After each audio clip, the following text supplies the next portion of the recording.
السلام علیکم، welcome to my channel novel lab voice. تمام ویڈیو اپڈیٹس کے لیے میرے چینل NLV کو سبسکرائب کر کے بیل نوٹیفیکیشن کو آن کر دیں۔ تو آئیے سنتے ہیں آج کی ویڈیو میں مصنفہ واہبہ فاطمہ کا ناول اسیر ہجر، ایپیسوڈ نمبر 14۔ اریب ساری رات جاگتا رہا، بیک گراؤنڈ سے ٹیک لگائے کبھی آنکھیں موند لیتا، کبھی اس کی جانب دیکھ لیتا۔ ایک جنگ سی تھی جو اس کے دل و دماغ کے اندر جاری تھی، اور اب وہ اس کیفیت سے تنگ آ چکا تھا۔ وہ ٹوٹی بکھری سی حالت میں اس کے پہلو میں اس سے مخالف سمت چہرہ کیے لیٹی تھی۔ اریب وقتاً فوقتاً ایک گہری نگاہ اس کی شفاف پشت پر ڈال لیتا یا تکیے پر بکھری اس کی سنہری زلفوں کو دیکھ لیتا۔ اریب کو اندازہ نہیں ہوا کہ وہ سو رہی ہے یا جاگ رہی ہے، مگر وہ جلد ہی چونکا تھا۔ اس کا وجود دھیمے دھیمے سے ہل رہا تھا۔ کیا وہ رو رہی تھی؟ اریب کے ماتھے پر بلوں کا جال سا بکھر گیا۔ فوراً ہی ہاتھ بڑھا کر بازو اس کی کمر کے گرد حائل کر کے ایک جھٹکے سے اس کا رخ اپنی جانب کیا۔ اوزگل یوں اچانک اس کے چٹانی سینے سے ٹکرا کر بری طرح بوکھلائی تھی۔ اریب نے اس کا آنسوؤں سے تر چہرہ دیکھا اور جبڑے بینچ لیے۔ آنکھوں میں پہلے کی طرح عجیب سرد پن سا تھا، بے حسی، ایسی کاٹ اور وحشت جو پہلے اوزگل کو بے تحاشا خوفزدہ کر دیتی تھی۔ چند گھنٹوں میں یہ بدلاؤ اوزگل کو روح تک جھنجھوڑ چکا تھا۔ What's wrong with you؟ یہ آنسو کیوں بہا رہی ہو؟ مر گیا ہوں میں؟ بیوہ ہو گئی ہو کیا تم؟ خدا کے لیے خاموش ہو جائیں۔ اس کی بات پوری سننے سے پہلے اوزگل نے مزید آنسو بہاتے اس کے شفقت بھرے الفاظ ادا کرنے والے لبوں پر اپنا ہاتھ جمایا تھا۔ چپ کر جائیں، کیسی باتیں کر رہے ہیں؟ وہ سسک پڑی۔ اریب نے اس کا چہرہ ہاتھ سے دبوچا۔ تو پھر یہ آنسو کیوں بہا رہی ہو؟ میں نے کوئی زبردستی نہیں کی تمہارے ساتھ، تم نے خود مجھے اپنا آپ سونپا ہے، تو اب یہ آنسو بہا کر کیا ثابت کرنا چاہتی ہو کہ میں نے کچھ غلط کیا تمہارے ساتھ، یا میری قربت تمہیں اتنی ناگوار اور گراں گزری ہے کہ ماتم منایا جا رہا ہے؟ اریب بے حد بے حسی سے اس کے کان میں غرایا۔ وہ چند ثانیے ہنوز یوں ہی ساکت سسکتی رہی، پھر گلے میں گٹھلی سے ابھر کر معدوم ہوئی۔ آپ گھر والوں کو ہمارے بارے میں کب بتائیں گے؟ اس نے سسک کر پوچھا۔ کس کو؟ اریب نے اس پر اپنی گرفت مضبوط کی۔ مما بابا کو، بی جان، داجی، سب کو۔ اوزگل نے اس پتھر سے سر پھوڑا۔ ابھی نہیں۔ اریب نے اس کا چہرہ چھوڑتے دوسری جانب دیکھتے انتہائی بے حسی سے کہا۔ آپ کی عزت ہوں میں، آپ کی غیرت، لیکن رخصتی سے پہلے یہ سب، اگر کسی کو پتہ چل گیا تو سب آپ کی غیرت کو بے غیرت کہیں گے۔ یہ بالکل جائز تھا، مگر میں ناجائز اور بد کردار ٹھہرا دی جاؤں گی۔ آپ سمجھ کیوں نہیں شٹ اپ میمی گل، کچھ زیادہ ہی زبان نہیں چل رہی تمہاری؟ وہ اسے بیڈ پر پٹختا اس پر پھر سے حاوی ہوتا درشتگی سے بولا۔ اوزگل کے آنسو تکیے میں جذب ہونے لگے۔ میں اچھی طرح جانتا ہوں مجھے کب، کہاں، کس وقت کیا کرنا ہے۔ نو مور آرگیو، سمجھی؟ اریب نے کہتے جھک کر اس کے لبوں کو اپنے لبوں سے ذرا سا چھو لیا تو وہ جی جان سے لرز اٹھی۔ اب اس میں تولا پل میں ماشا شخص کی آنکھوں میں جذبوں کا ایک طوفان ہلکورے لینے لگا تو اوزگل کی روح فنا ہونے لگی۔ پلیز چھوڑیں مجھے۔ وہ سسکتی خوفزدہ سی ہوتی اس سے پناہ مانگنے لگی، جو محبت میں بھی بلا کا ظالم ثابت ہوا تھا۔ یو نو واٹ، تمہارے ان مولز نے مجھے ساری رات سونے نہیں دیا، مجھے ان سے دشمنی ہے، میں انہیں اپنے لمس کی حدت سے پگھلا کر فنا کرنا چاہتا ہوں۔ اس نے کہتے ہوئے جھک کر ان مولز پر اپنا تسلط قائم کیا تو اوزگل مچل گئی۔ اریب پلیز دور ہٹیں۔ وہ رونا بھول کر بری طرح بوکھلائی، مگر وہ شخص پھر سے منمانیوں پر اترتا اب پھر سے اس کو خود میں سمیٹنے لگا۔ دونوں نے فجر اکٹھے ادا کی۔ دن کی روشنی پھیلنے سے پہلے وہ وہاں سے چلا آیا، ایک نازک وجود کو نئی فکروں، پریشانیوں اور ایک نئے عذاب میں ڈال کر یوں ہی تنہا چھوڑ گیا۔ یشم کو داجی کی کھاری آنے کی اطلاع ملی تو اسے نئی پریشانی لاحق ہو گئی۔ وہ اس وقت اپنے کمرے میں موجود تھا جب اکبر خان نے ان کے اپارٹمنٹ آ جانے کی اطلاع دی۔ وہ ایک طویل سرد سی آہ بھرتا اپنے کمرے سے باہر نکلا۔ سامنے لاؤنج میں داجی نے کڑکڑاتے سفید کاٹن کے سوٹ کے اوپر سفید پگڑی اور بلیک ویسٹ کوٹ پہنے ہوئے، سادی سے چولو ٹراؤزر کے اوپر سفید ٹی شرٹ میں سوگوار سے اپنے پوتے کو بغور دیکھا۔ یشم قریب آ کر ان کی کھلی باہوں میں سمایا اور احتراماً ان کے سامنے والے صوفے پر بیٹھ گیا۔ خیریت داجی، آپ کا کیسے آنا ہوا؟ مجھے حویلی بلا لیا ہوتا۔ یشم نے ماحول کو ہلکا پھلکا کرنے کی کوشش کی، مگر وہ ہنوز بے تاثر سرد و سپاٹ چہرہ لیے سامنے بیٹھے تھے، بلکہ یہ کہنا بہتر ہوگا کہ اسے گھورنے میں مصروف تھے۔ یشم سلطان خانزادہ نے نگاہیں چرا لیں۔ تمہیں معلوم ہے برخوردار میں کس سلسلے میں یہاں حاضر ہوا ہوں؟ اگر شادی کر کے میرے مرنے سے پہلے میری تمہاری اولاد دیکھنے کی خواہش پوری کر دو تو احسان ہوگا اس بوڑھے آدمی پر۔ داجی نے جل کر تیش میں کہا تو یشم سلطان خانزادہ نے پہلو بدلا، مگر اس کے پاس ان کے کسی سوال کا جواب نہیں تھا۔ اب تو ویرا، غفران اور روزگل کی بھی شادیاں ہونے والی ہیں۔ وہ پرایا دھن ہے، پرائی ہونے والی ہیں۔ کون ہوگا حویلی میں؟ مجھے میرے خاندان کا وارث چاہیے۔ داجی نے کاٹ دال لہجے میں کہا، آپ کی یہ خواہش اریب لالا اور انل بھی تو پوری کر سکتے ہیں داجی، ان کی شادیاں کروا دیں آپ۔ یشم نے جزبز ہوتے ہوئے کہا، تم اچھی طرح جانتے ہو ان کا باپ میرا سگا بیٹا نہیں ہے، میرے بھائی کی اولاد ہے وہ، اس کو میں اس کی جائیداد کا تمام حصہ دے چکا ہوں۔ اریب انل میں سے میرے بھائی کی نسل چلے گی، میری نہیں۔ میرا سب کچھ تمہارا ہے، تمہاری اولاد سے میری نسل چلے گی، مجھے تمہاری اولاد دیکھنی ہے۔ مراد خانزادہ نے سنجیدگی سے کہا تو یشم سلیمان خانزادہ کا چہرہ دھواں دھواں ہو گیا۔ یہ کیا بات ہوئی داجی، آپ ایسی باتیں کیسے کر سکتے ہیں؟ یشم نے لب بھینچ کر لیے، سچ ہے، سچ کہا ہے۔ تم ہم سے دغا کر کے جانے کیا سوچ کر بیٹھے ہو، اپنے آپ کو برباد کرنا چاہتے ہو، اور ہم ایسی باتیں بھی نہ کریں، آخر کیوں؟ وہ جاہو جلال میں تھے، چہرہ غم و غصے کی زیادتی سے سرخ پڑ چکا تھا۔ میں ایسا کچھ بھی نہیں کرنا چاہتا داجی، مجھے بس تھوڑا سا وقت چاہیے۔ یشم سلطان نے نگاہیں چراتے ہوئے کہا، دراصل وہ کم از کم اس وقت ان سے اپنا دامن بچانا چاہتا تھا۔ کسے پاگل بنا رہے ہو برخوردار؟ کیوں بزدل بن کر بیٹھے ہو؟ سامنے کوارٹر والی لڑکی چاہیے تو اب بھی کچھ نہیں بگڑا، اٹھا لو اسے، لیکن مجھے میرے خاندان کا وارث چاہیے داجی پلیز۔ یشم نے تیزی سے ان کی بات کاٹ دی، ایسا کچھ نہیں ہے، مجھے کچھ نہیں چاہیے سوائے اس کی خوشی کے۔ وہ صرف سوچ سکا۔ یشم سلطان نے اب کی بار ان کی نگاہوں میں جھانکتے ہوئے اگلی بات اپنے دل میں کی، پھر پریہا سے نکاح کر لو۔ سوچوں گا۔ کب؟ جلد ہی، کہتے یشم کا چہرہ دیکھنے کے قابل تھا۔ ٹھیک ہے، تمہارے جواب کا انتظار رہے گا۔ داجی نے اٹھتے ہوئے کہا، کدھر، کہاں جانے کی تیاری ہے؟ کچھ کھا پی تو لیں یا رہیں میرے پاس؟ یشم بھی اٹھ کر کھڑا ہوا، گھنے ڈارک براؤن بالوں میں ہاتھ پھیر کر خود کو ریلیکس رکھنے کی کوشش کی۔ نہیں، ضروری کام سے یہاں آیا تھا، اب چلوں گا۔ انہوں نے باہر کی جانب اپنے قدم بڑھائے۔ سامنے والی کا کیوں نام لیا آپ نے؟ کس نے بتایا؟ اپنے خاص ذرائع ہیں، داجی نے کہتے ناک سے مکھی اڑائی، اور میں اچھی طرح جانتا ہوں آپ کے وہ خاص ذرائع۔ یشم نے کہتے خونخوار نگاہوں سے اکبر خان کو گھورا تو وہ گڑبڑا گیا اور داجی کی جانب متوجہ ہو گیا۔ داجی چلے گئے۔ ابھی وہ واپس لاؤنج میں آیا تھا جب ہیوی بائک کی آواز پر اس کے ماتھے پر پھر سے بلوں کا جال بچھ گیا، ماتھے کی رگیں پھولنے لگیں۔ بہت مشکل سے خود کو کمپوز کیا۔ السلام علیکم۔ کچھ ہی دیر میں وہ لاؤنج میں داخل ہوئی تھی۔ یشم اس کی جانب مڑا۔ یش کو اس کی بے باک نگاہوں سے گھن آتی تھی، اس کی سوچ سے، اس کے وجود سے گھن آتی تھی۔ کسی زمانے میں وہ اس کی سب سے بہترین دوست تھی، مگر اب سب کچھ الٹ چکا تھا۔ وہ یہاں بھی اس کے پیچھے آن پہنچی تھی۔ وعلیکم السلام، کیسی ہو پریہا؟ یشم نے سنجیدگی سے پوچھا اور صوفے پر جا بیٹھا۔ میں اب بالکل ٹھیک ہوں، تمہیں دیکھ کر سوچ سکی، اس نے مسکرا کر کہا اور 3 سیٹر صوفے پر اس کے ساتھ بیٹھ گئی۔ جینز کی پیٹ کے اوپر بلیک ٹاپ اور گلے میں سکارف تھا۔ یشم نے ایک مرتبہ بھی اس کے بے پردہ وجود پر نگاہ غلط نہیں ڈالی تھی۔ تمہیں حیرت نہیں ہوئی کہ میں یہاں کیسے آئی، مطلب کینٹ ایریا میں، تمہارے اپارٹمنٹ میں؟ وہ ایکسائٹیڈ سی بولی۔ نہیں، کیونکہ میں جانتا ہوں تم نے یہاں آ کر آرمی جوائن کی ہے۔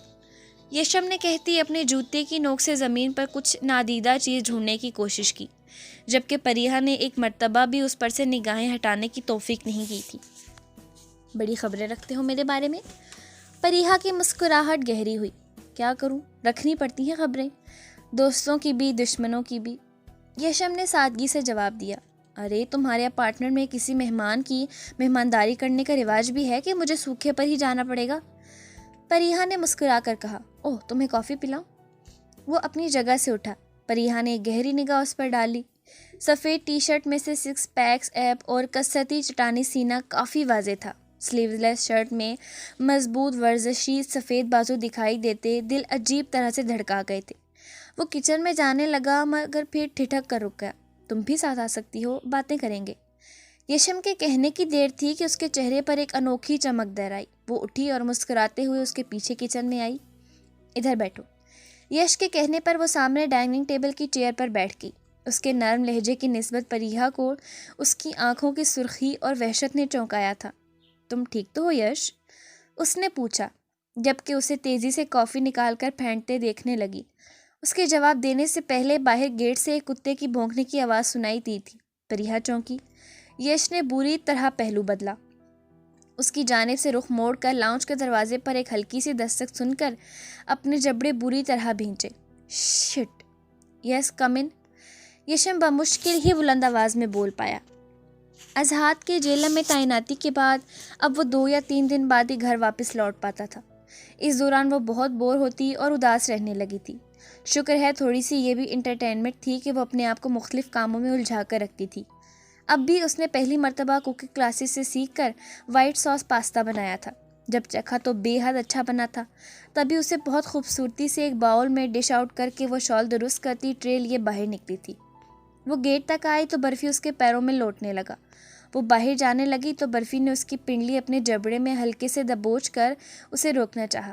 ہٹ جاؤ ازہاد کے چمچے، جانے دو مجھے، کچھ نہیں ہوگا برفی، سامنے سے ہٹو یار، سوہن جھنجھلا کر بولی اور گیٹ کھول کر باہر نکل آئی۔ برفی نے ناراضگی جتاتے ہوئے بھونکنا شروع کر دیا۔ سوہن سامنے والے گیٹ تک آئی تو وہ بھی اس کے پیچھے چلا آیا۔ کاکا یش گھر پر ہیں؟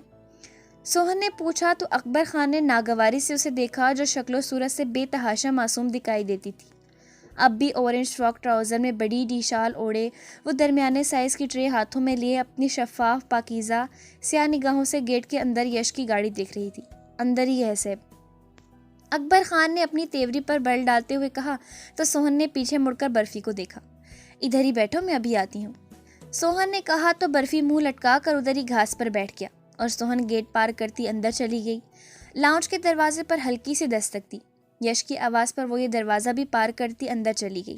سامنے بڑی گلاس پار کچن میں اسے وہ نظر آیا، مگر اس کے ساتھ ایک لڑکی کو دیکھ کر خوشگوار حیرت ہوئی۔ وہ روح تک پرسکون ہوئی تھی اب، جب کہ خود آگے بڑھ گئی تھی تو اسے بھی زندگی میں آگے بڑھتا ہوا اور خوش دیکھنا اس کی سب سے بڑی خواہش تھی۔ ادھر ہی آ جاؤ سوہن، ہم ادھر ہیں۔ یش کے کہنے پر ٹرے لے کچن میں ہی چلی آئی۔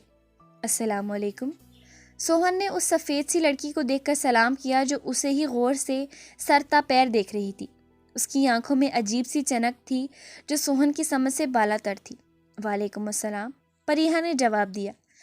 یہ کیا ہے بھائی؟ یشم اس کی جانب متوجہ ہوا اور اس کے ہاتھ سے ٹرے تھام لی۔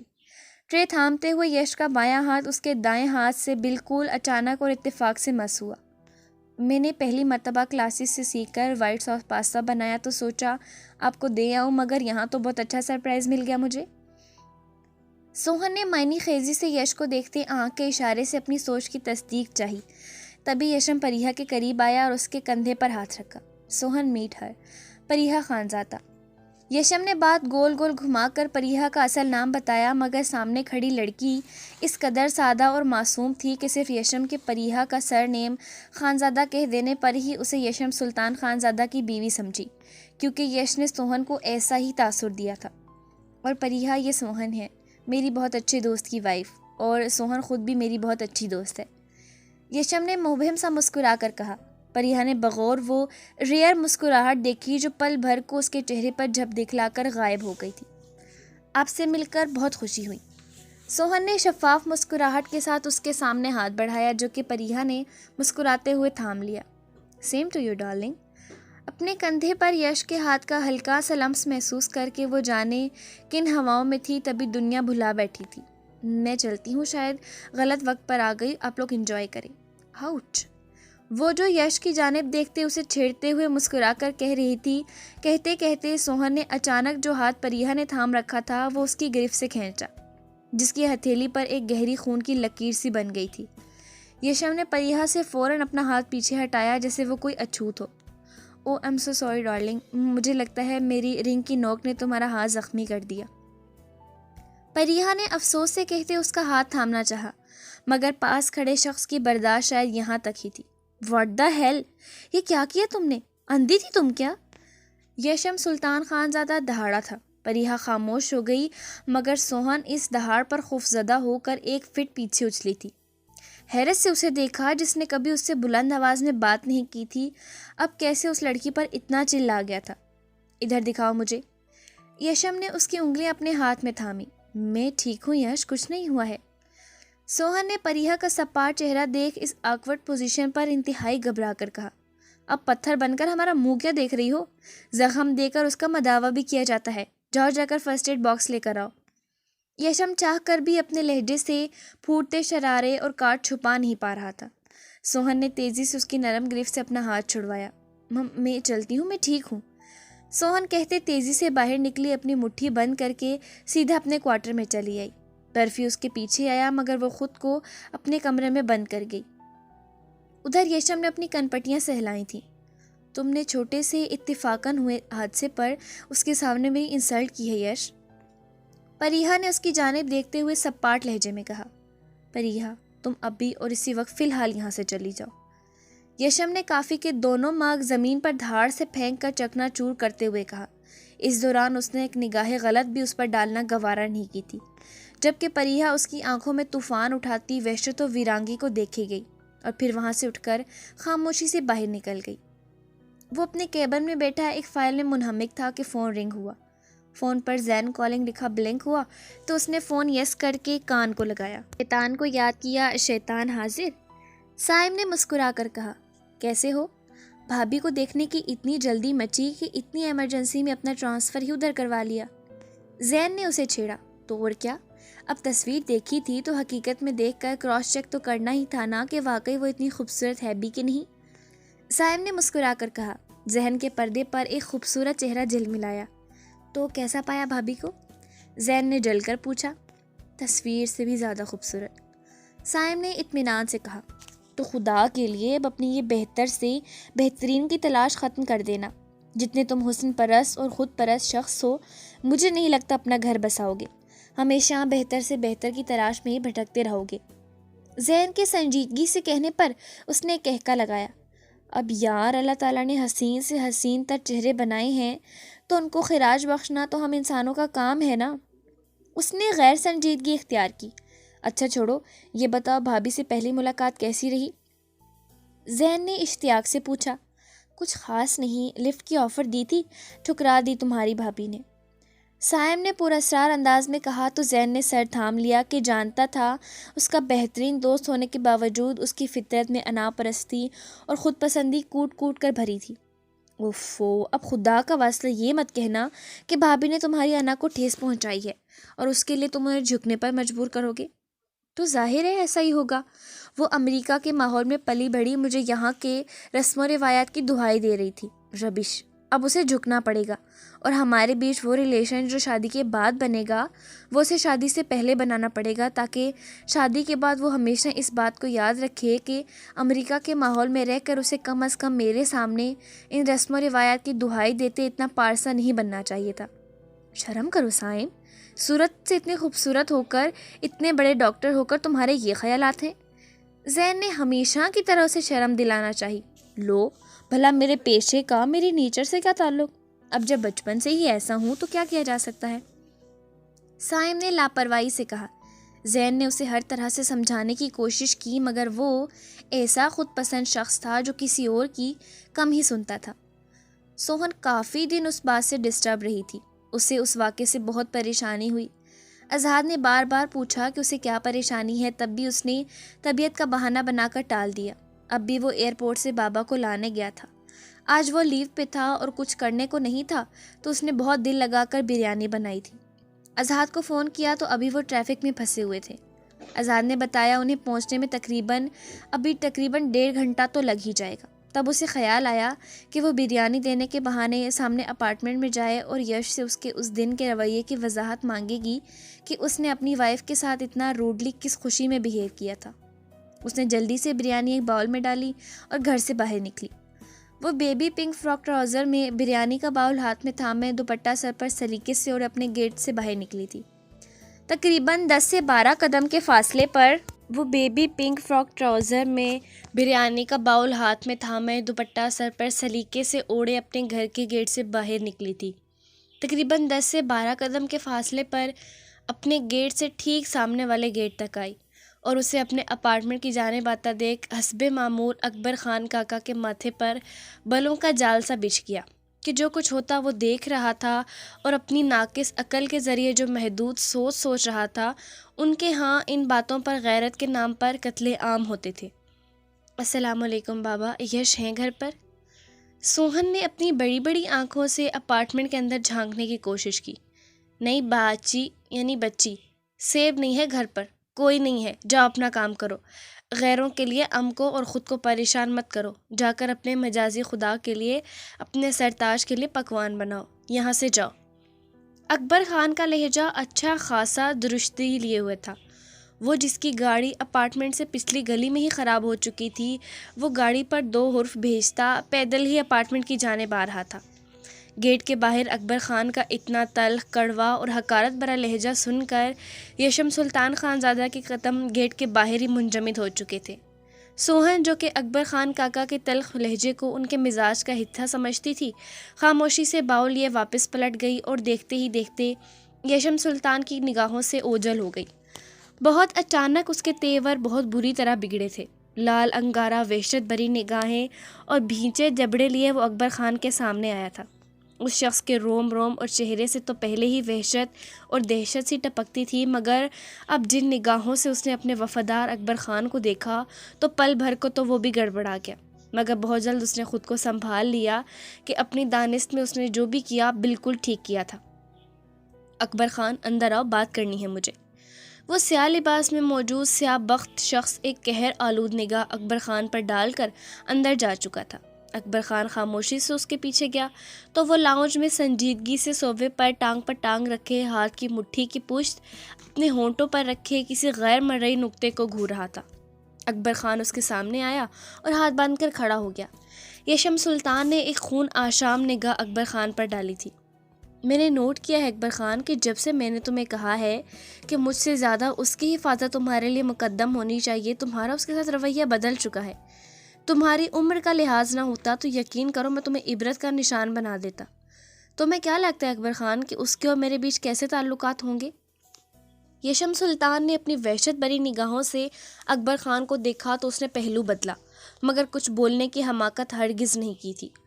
اگر تمہیں یہ لگ رہا ہے اکبر خان کہ اس کے اور میرے بیچ کوئی ناجائز تعلقات ہیں تو اپنے دماغ سے یہ تعفن زدہ گند جتنی جلدی نکال پھینکو تمہارے لیے اتنا ہی بہتر ہوگا۔ میرا عشق میرا مسئلہ ہے، اس کا نہیں۔ اس تک تو میں اس بھڑکتی آگ کی آنچ تک نہ پہنچنے دوں، اور جانتے ہو وہ اتنی پاک اور معصوم ہے کہ میں اس کے آنچل پر نماز ادا کر سکتا ہوں، اور یہاں اپنے شوہر کے بغیر اکیلے اس لیے چلی آتی ہے کہ اسے لگتا ہے پریہا میری بیوی ہے۔ سمجھ رہے ہو نا میں کیا کہہ رہا ہوں؟ وہ بھوکے شیر کی مانند غرایا تھا۔ اکبر خان اپنے رویے پر جی بھر کر شرمندہ ہوا تھا۔ اس کے ہاتھوں میں پلے یشم سلطان کے لیے وہ اتنا منفی کیسے سوچ سکتا تھا؟ مگر یہ بھی تو سچ تھا کہ وہ اپنی آنکھوں سے یشم سلطان خانزادہ کو اس عشق کی تپتی بھٹی میں قطرہ قطرہ پگھلتے مرتے دیکھ رہا تھا۔ معاف کرنا سیب، اب ہم اپنی جان سے بھی بڑھ کے بیبی کی حفاظت کرے گا، اکبر خان نے کہا تو وہ اپنے لب کچلتا جھٹکے سے وہاں سے اٹھا اور اپنے کمرے میں غائب ہو گیا۔ وہ اپنے اپارٹمنٹ میں آئی تو کافی اداس تھی۔ نہ جانے کیوں طبیعت میں کچھ دنوں سے عجیب سی بے قراری اور بے چینی سی تھی۔ اب بھی جی بری طرح متلا رہا تھا۔ کافی زیادہ اعصاب شکن انتظار کے بعد دروازے پر دستک ہوئی تو اس نے بھاگ کر دروازہ کھولا۔ بابا! وہ اشرف کمال کے سینے سے لپٹ گئی۔ میری بچی، میری گڑیا۔ اشرف کمال نے اس کا چہرہ چوم ڈالا۔ اذہان انہیں دیکھ کر مسکرایا جو اب بابا کے سینے میں چہرہ چھپائے سوں سوں کر رہی تھی۔ ارے یہ کیا؟ اشرف کمال چونکے۔ کیا ہوا ہے سوہن؟ تمہیں پتہ ہے اللہ تعالیٰ کے گھر میں نے تمہاری زندگی بھر کی ڈھیروں خوشیوں کی دعا مانگی۔ وہ گھبرائے۔ کچھ بھی نہیں بابا، یہ تو خوشی کے آنسو ہیں، آپ کو دیکھ کر بہت خوشی ہوئی نا۔ وہ سادگی سے آنسو صاف کرتی بولی تو اذہان کھل کر ہنسا۔ آپ جانتے ہیں بابا، آپ کی یہ روندو بچی چھوٹی چھوٹی باتوں پر رو رو کر مجھے بھی کافی پریشان کرتی ہے۔ اذہان نے کہتے دانتوں تلے لب دبایا تو سوہن نے اسے بری طرح گھورا۔ میں آپ کو پریشان کرتی ہوں یا آپ مجھے پریشان کرتے ہیں؟ وہ منہ پھلا کر بولی تو اذہان کہکا لگا کر ہنس دیا۔ اشرف کمال بھی ہنس دیے۔ میں کیسے پریشان کرتا ہوں بتاؤ ذرا بابا کو۔ اذہان کے کہنے کی دیر تھی کہ خجالت کے احساس سے سوہن سرتا پیر سرخ پڑ گئی۔ اذہان کو بری طرح گھورا اور کچن میں غائب ہو گئی۔ کافی ہنگامہ بھرا وقت گزرا۔ ان سب نے خوشگوار ماحول میں کھانا کھایا۔ اذہان رات کو جیلم کے لیے نکل گیا۔ وہ اور بابا گئے رات تک باتیں کرتے رہے۔ پھر وہ اپنے گھر کے لیے نکلے۔ سوہد نے بے حد اصرار کیا مگر محلے سے ان کے دوست احباب اور جاننے والے بار بار فون کرنے لگے کہ وہ آئیں اور ان سے ملیں، اسی لیے وہ چلے گئے۔ سوہن پھر سے اداس ہو گئی۔ تبھی فون رنگ ہوا تو اس کا چہرہ کھل گیا۔ فون یس کر کے کان کو لگایا۔ السلام علیکم۔ سوہن مسکرائی۔ وعلیکم السلام، کیا ہو رہا ہے؟ اظہار نے اس کا اداس سا لہجہ نوٹ کیا۔ بابا چلے گئے، آپ بھی، میں بور ہو رہی ہوں اور آپ لوگوں کے بغیر اداس ہوں۔ سوہن نے اپنے دل کی بات بتائی تو وہ بے قرار ہوتے گہرا مسکرایا۔ صبح کو جلدی آ جاؤں گا۔ اظہار نے اسے تسلی دی۔ پھر وہ کافی دیر اس سے ڈھیر ساری باتیں کرتی رہی۔ آخر اظہار کو ہی مجبوراً کال بند کرنا پڑی۔ وہ بالوں کا میسی سا جوڑا بنانے کے بعد اب بیڈ کی شیٹ درست کر رہی تھی جب برفی کے بے تحاشا بلند آواز میں بولنے کے بعد اس کی چیخو پکار سنائی دی اور بہت اچانک وہ خاموش ہو گیا۔ سوہن کے چہرے پر ہوائیاں اڑی، تکیا بیڈ پر ہی پٹخا۔ برفی؟ سوہن نے سہم کر اس کا نام لیا۔ رات کے 12:30 بج چکے تھے۔ ابھی تو اظہار کی کال بند ہوئی تھی اور اس نے سختی سے منع کیا تھا اس وقت بیڈ روم سے باہر نہ نکلے، مگر برفی؟ وہ تڑپ اٹھی۔ سوہن کو زیادہ کچھ سوچنے کا موقع نہیں ملا تھا کہ بڑے اطمینان سے دائیں کھڑکی کا لاک کھول کر وہ دو نوجوان اندر گھس آئے تھے۔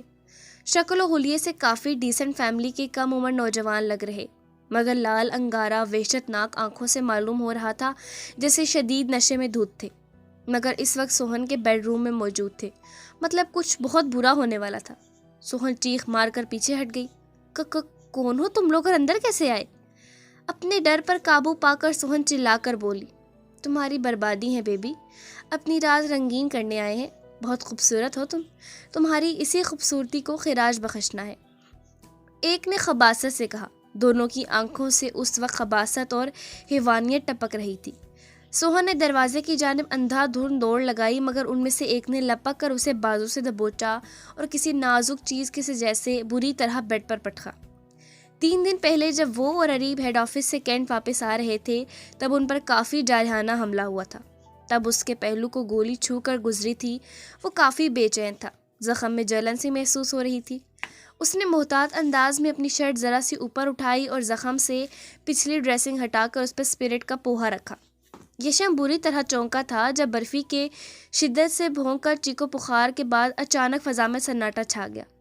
دل جیسے سکڑ کر پھیلا، سینے میں سانس الجھ گئی، ایسا لگا جیسے ابھی دم نکل جائے گا، جیسے کچھ بہت برا ہو رہا ہو۔ وہ ایک ہی جست میں اٹھ کر اپنے کمرے کی بالکونی پھاند کر نچلی چھت پر کودا۔ چھت سے اور لان سے اسی رفتار سے اپنا گیٹ تک ہوا کی طرح پار کر کے بنا انتظار کیے سامنے کوارٹر کی دیوار پھلانگ گیا تھا۔ حسب توقع سامنے ہی برفی فرش پر ڈھیر شاید مر چکا تھا۔ یشم کے گلے میں گٹھلی سی ابھر کر معدوم ہوئی اور وہ طوفان بنا ہر رکاوٹ پار کرتا اس کے بیڈ روم تک چلا آیا۔ وہ بھی بجلی کسی رفتار سے بند مگر ان لاک کھڑکی پھلانگ کر بیڈ روم میں کودا تھا۔ اگلا منظر ایسا تھا کہ یش کا دل کیا کاش وہ دیکھنے سے پہلے اس کی بینائی چھین لی جاتی کہ ایک درندے نے بیڈ پر اس کے سر کے پاس بیٹھ کر ایک ہاتھ سے اس کے دونوں ہاتھ اور دوسرے سے اس کا منہ دبوچ رکھا تھا، دوسرے نے اس کے پیروں کو دبوچ رکھا تھا۔ وہ ماہی بے آب کی طرح تڑپتی بے تحاشا رو رہی تھی کہ اس کھینچا تانی میں آستین پھٹ چکی تھی اور دوپٹہ بھی بیڈ کے نیچے پڑا تھا۔ یش کو اندر کودتے دیکھ وہ نوجوان خوفزدہ ہوئے تھے۔ گرفت ڈھیلی پڑی تو سوہن جھٹکے سے ان کی گرفت سے نکل کر اپنے مسیحا کی جانب لپکی اور ایک جھٹکے سے اس کے سینے سے لپٹ کر بلک بلک کر رو دی۔ یشم سلطان نے قہر آلود نظروں سے سامنے کھڑے لڑکوں کو دیکھا۔ اسے کچھ کرنا نہیں پڑا جب اس کے خاص آدمی پھرتی سے گھر میں گھسے اور ان دو نوجوانوں کو پھرتی سے کسی چیل کی طرح پنجوں میں دبوچ کر وہاں سے نکلتے چلے گئے۔ سوہن نے اس تمام کارروائی کے دوران اپنا چہرہ اس کے سینے سے باہر نکالنے کی کوشش نہیں کی تھی۔ یشم نے بے اختیار ہو کر اس کے گرد مضبوطی سے اپنے بازو حمائل کیے۔ یہ وہ نرم و نازک وجود تھا جس نے اسے تپتی صحراؤں میں ایک شکست خوردہ مسافر کی طرح پیاسا بھٹکایا ہوا تھا۔ وہ سانس تک لینا بھول چکا تھا، پوری دنیا بھلا چکا تھا۔ یاد تھا تو بس اتنا کہ اس وقت اس کے حصار میں وہ وجود ہے جس سے اس نے پاگل پن کی حد تک عشق کیا تھا۔ گہری رات کی خاموشی، نیم اندھیرا اور باہوں میں موجود من پسند وجود، وہ اپنے ہوش گوا دینا چاہتا تھا۔ وہ سب کچھ بھول جانا چاہتا تھا کہ دفتن ایک بھولی بصری آواز کانوں میں گونجی، تپتے بھڑکتے ہوئے حد نگاہ صحراؤں میں بھٹک بھی گئے تو صبر کرنا، اس دل کو سیاہ مت ہونے دینا۔ یش نے بہت اچانک اسے خود سے دور کسی اچھوت کی طرح دور کیا۔ وہ جو بے تحاشا ڈری سہمی سی تھی، خوف کھا کر اس کا بازو پکڑنے کی کوشش کی۔ برفی دور ہٹو مجھ سے۔ یش غرایا۔ یش وہ آ جائیں گے، یش میں کیا کروں گی؟ پلیز مت جائیں جب تک اظہار نہیں آ جاتے، خدا کے لیے رک جائیں۔ وہ بلک بلک کر روتی اس کی منتیں کرنے لگی۔ سوہن نے اس کا گریبان پکڑا مگر یش نے ایک جھٹکے سے اس کی کلائیوں کو جھکڑا۔ اسٹاپ دس نانسنس برفی، کوئی نہیں آئے گا، میں ادھر باہر ہوں، اظہار کو فون کر دیا ہے، وہ جلد پہنچ جائے گا۔ نہیں یش مت جائیں۔ وہ اپنے حواس میں نہیں تھی، شاید تبھی چیخی۔ یش نے اسے بیڈ پر پٹکا اور باہر چلا گیا۔ باہر وہ اپنی کن پٹیاں سہلانے لگا اور اندر وہ پھوٹ پھوٹ کر رونے لگی کہ اچانک بے تحاشا روتے اسے ایک خیال نے پچھو کی طرح ڈنک مارا۔ وہ یوں ہی اسی حلیے میں بغیر دوپٹے کے باہر کی جانب لپکی۔ برفی، وہ چیخی۔ یش نے آ کر چیک کیا۔ ظالموں نے سائلنسر لگی پسٹل سے برفی کو مار ڈالا تھا۔ چھوٹے برآمدے میں خون کی ندی بہہ گئی تھی۔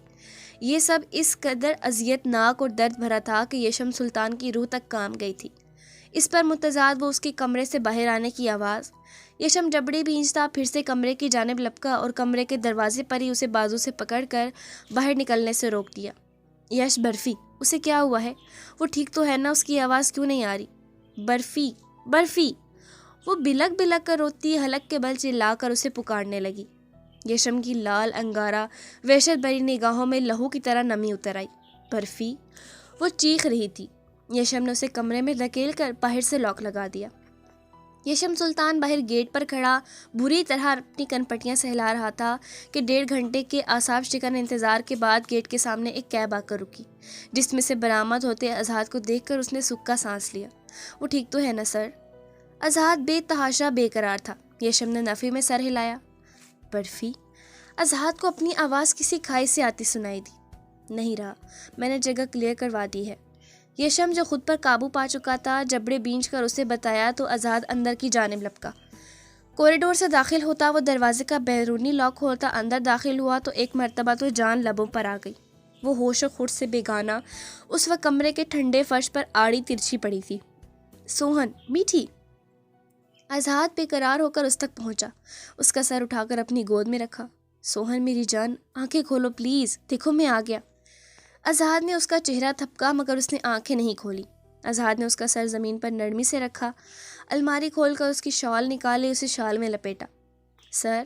آخر آزاد نے اسے پکارا تب وہ ماہی بے آب کی طرح تڑپتا اندر داخل ہوا۔ واٹ ہیپن کیپٹن، کیا ہوا اسے؟ سر پلیز کیب کو روکے، ہمیں سی ایم ایچ جانا ہوگا۔ آزاد نے اسے بازو میں اٹھایا۔ کیب تو جا چکی ہے، میں گاڑی نکالتا ہوں، آپ باہر آئیں، یشم نے کہا اور ان سے نگاہیں پھیرتا باہر نکل گیا۔ آزاد اسے لیے باہر نکلا۔ یشم نے گاڑی نکالی تب وہ لوگ اسے لیے ہاسپٹل کے لیے نکلے۔ ہاسپٹل پہنچے تو اسے فوری ایڈمٹ کر لیا گیا۔ آزاد نے اشرف کمال کو بھی اطلاع دی تو وہ بھی ہاسپٹل چلے آئے۔ کون تھے وہ لوگ سر؟ اسے اندر لے جایا جا چکا تھا تب آزاد اس کے سامنے آیا تھا۔ مرڈر اٹیک تھا، صنم نے ہی بھیجا تھا ان کو، ایلیٹ گھرانے سے بلانگ کرتے ہیں، وہ لوگ ایڑی چوٹی کا زور لگائیں گے انہیں ڈھونڈنے میں، مگر اب وہ کسی کے ہاتھ نہیں آئیں گے۔ یشم سلطان نے اس کی جانب دیکھتے ہوئے تفصیل بتائی۔ آخر یہ ظالم عورت چاہتی کیا ہے؟ اس بے زبان کا کیا قصور تھا آخر؟ آپ جانتے ہیں وہ کتنا اٹیچ تھی برفی سے، وہ برداشت نہیں کر پائے گی۔ کہتے ہوئے اظہار کی آنکھیں نم ہوئیں۔ یشم تلخ سا مسکرایا۔ میں نے کہا تھا کیپٹن کہ اسے منع کر دو، مگر یہ اس مسئلے کا حل ہے ہی نہیں سر۔ اول مسئلہ غداری، صفاقیت اور بربریت، ظلم اور جبر کا ہے، جس کے خلاف ہمیں مل کر لڑنا ہوگا، آزاد نے کہا اور اشرف کمال کے بولنے پر ان کی جانب متوجہ ہو گیا، جبکہ وہ تہی دامن شخص اب کسی گہری سوچ میں غلطاں کسی غیر مرئی نقطے کو گھورے جا رہا تھا۔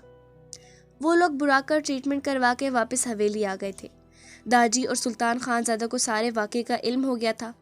گارڈز نے سکندر حارث بیگ کے بارے میں بتا دیا تھا۔ براق، ایملی اور سوزین کو گیسٹ روم میں آرام کی تلقین کر کے غفران غصے میں بھری اندر زران خانے میں آئی اور قہر برپا کر دیا۔ ایڈیٹ، جاہل، گوار، بیکورڈ، وہ جسے آپ نے میرے سر پر زبردستی مسلط کیا ہے، دیکھیں آج اس نے میرے دوستوں کے ساتھ کیا سلوک کیا۔ غفران چیخی، جان چھڑائے میری اس جاہل سے۔ اس کا گستاخانہ لہجہ سن کے سائمہ کے تو سر پہ لگی اور تلووں پہ بچھی۔ بی جان کے سامنے اس کا گستاخ لہجہ سن کے وہ خود پر بمشکل کنٹرول کر پائیں۔ اس سے پہلے وہ کچھ بولتی بی جان نے اشارے سے انہیں خاموش رہنے کو کہا اور غفران کو اپنے پاس بٹھایا۔ انہیں پتا تھا کہ اس سرپھری کو اس کو کیسے قابو کرنا ہے۔ آرام سے میرا بچہ، جیسے آپ بولو گی ویسے ہی ہوگا، مگر ایک بات آپ ذہن نشین کر لو کہ خانزادے اپنی جان تو دے سکتے ہیں مگر اپنی اقدار اور روایات کو نہیں توڑ سکتے۔ اس لیے تمہارے دماغ میں یہ جو خناس بھرا ہے نا اس رشتے سے آزادی کا، اسے اپنے دماغ سے نکال دو، کیونکہ ہم اپنی روایات کو نہیں توڑ سکتے چاہے کچھ بھی ہو جائے۔ بی جان جسے سائمہ بیگم نے امریکہ میں جو غفران نے سکندر پہ الزام لگایا تھا سب بتا چکی تھی، اسی لیے بی جان کی آنکھوں اور لہجے میں ناگواری سن کے غفران ذرا سنبھلی۔ تو آپ کیا چاہتی ہیں بی جان کہ آپ کی ان فرسودہ روایت کے بدلے میں اپنی زندگی کا میں سودا کر لوں؟ شاید آپ کو پتہ نہیں کہ سکندر کون ہے، وہ اسی قاتل اور ہمارے دشمن حارث بیگ کا بیٹا ہے جس نے چچی جان کا قتل کروا دیا تھا، جس وجہ سے اریب لالا اور انل لالا دونوں یتیم ہو گئے۔ آپ چاہتی ہیں میں ساری زندگی اس قاتل کے بیٹے کے ساتھ رہوں؟ نیور۔ ہمیں اچھے سے پتہ ہے کہ سکندر کون ہے، اور ہمیں یہ بھی پتہ ہے جو تم نے اس انسان کے ساتھ گھٹیا سلوک کیا صرف اپنی انا کی خاطر۔ ارے شرم سے سر جھک گیا تھا ہمارا، اب دوبارہ تم نے کوئی ایسی حرکت کی تو ہم بھول جائیں گے کہ تم میری پوتی ہو۔ بی جان نے ناگواری سے اسے دیکھتے ہوئے کہا۔ غفران ابھی کے ابھی اپنے کمرے میں جاؤ۔ سائمہ بیگم اس کی بدتمیزی دیکھ کے آگے بڑھیں اور اس کا بازو پکڑ کے اس کے روم میں دھکیلا۔ میری ایک بات سن لے، مجھے یہاں نہیں رہنا، مجھے واپس امریکہ جانا ہے۔ طلاق دلوائے مجھے اس ٹوپٹ جاہل انسان سے۔ چٹاخ! سائمہ بیگم کے تھپڑ نے غفران کی بولتی بند کری۔ آج مجھے اپنی تربیت پہ شرم آ رہی ہے، خود پہ افسوس ہو رہا ہے کہ میں اچھی ماں نہیں بن پائی۔ اس عمر میں تو میرے سر پہ خاک ڈلوانے پہ تلی ہو۔ بھول جاؤ کہ تمہیں اس رشتے سے آزادی ملے گی۔ جو بیج تم نے بویا تھا اب اس کا پھل پاؤ گی۔ شکر کرو وہ بھلے مانس تمہیں اپنے نام کی چھاؤں دے گیا۔ وہ تیش کے عالم میں اسے بیڈ پر دھکیل کر روم کا دروازہ بند کر کے چلی گئی۔ غفران نے کھولتے دماغ سے یش کو فون ملایا، کیونکہ اسے پتا تھا پوری دنیا بھی اس کے خلاف ہو جائے یش اس کا ساتھ دے گا۔ یش جو ابھی اپنے اپارٹمنٹ واپس آیا تھا، اکبر خان اسے کافی دے گیا تھا۔ وہ کافی کے سپ لیتے ہوئے ایک فائل کی ورگردانی کر رہا تھا۔ رنگ ٹون بجنے پہ فون دیکھا تو غفران کالنگ دیکھ کے ریسیو کیا۔ کیا ہوا گڑیا؟ یش کی نرم محبت بھری آواز سن کے غفران نے ایک دم رونا شروع کر دیا۔ hey doll, what happened؟ کسی نے کچھ کہا ہے کیا؟ بتاؤ میرا بچہ، کیوں رو رہی ہو؟ لالا، غفران نے سوں سوں کرتے ہوئے ساری بات اس کے گوش گزار کر دی اور اس سے اس بات پہ بھی منایا کہ وہ داجی سے اس کے واپس باہر جانے کی اجازت لے۔ اس نے اپنا بزنس باہر ہی سٹارٹ کرنا ہے۔ یش نے اسے یقین دہانی کروائی کہ جیسا وہ چاہے گی ویسا ہی ہوگا۔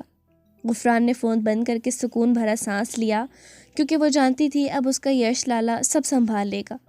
ایک بار جو وہ یہاں سے نکل گئی تو کبھی واپس نہیں آئے گی۔ اب اس کا دماغ تیزی سے آگے کی پلاننگ کر رہا تھا۔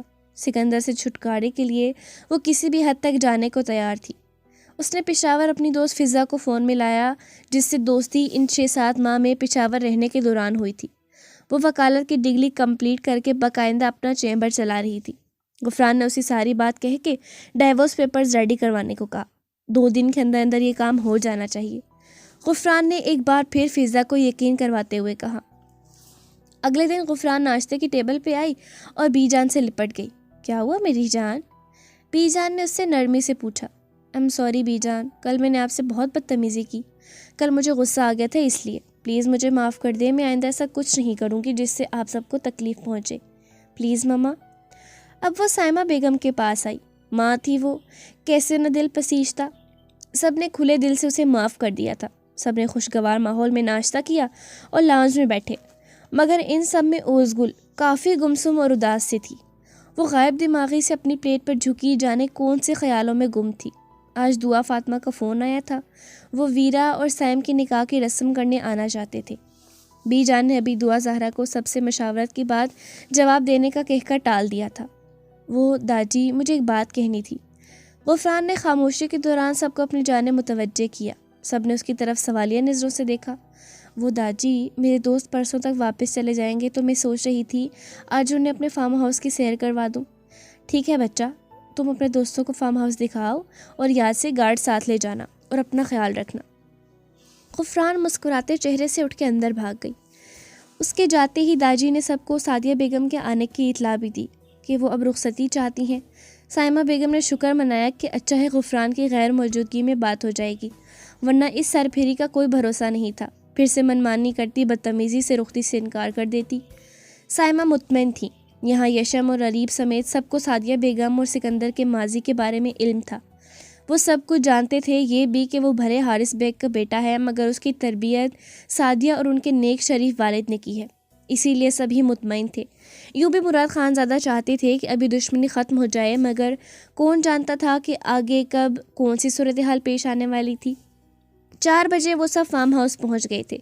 وسیع رقبے پہ پھیلا یہ فارم ہاؤس جس کی چاروں طرف باغات اور بیچ میں رہائشی عمارت تھی، اوپر سے سر پہ منڈلاتے بادلوں اور ٹھنڈی ہوا نے موسم کے ساتھ ساتھ ان سب کا موڈ خوشگوار کر دیا تھا۔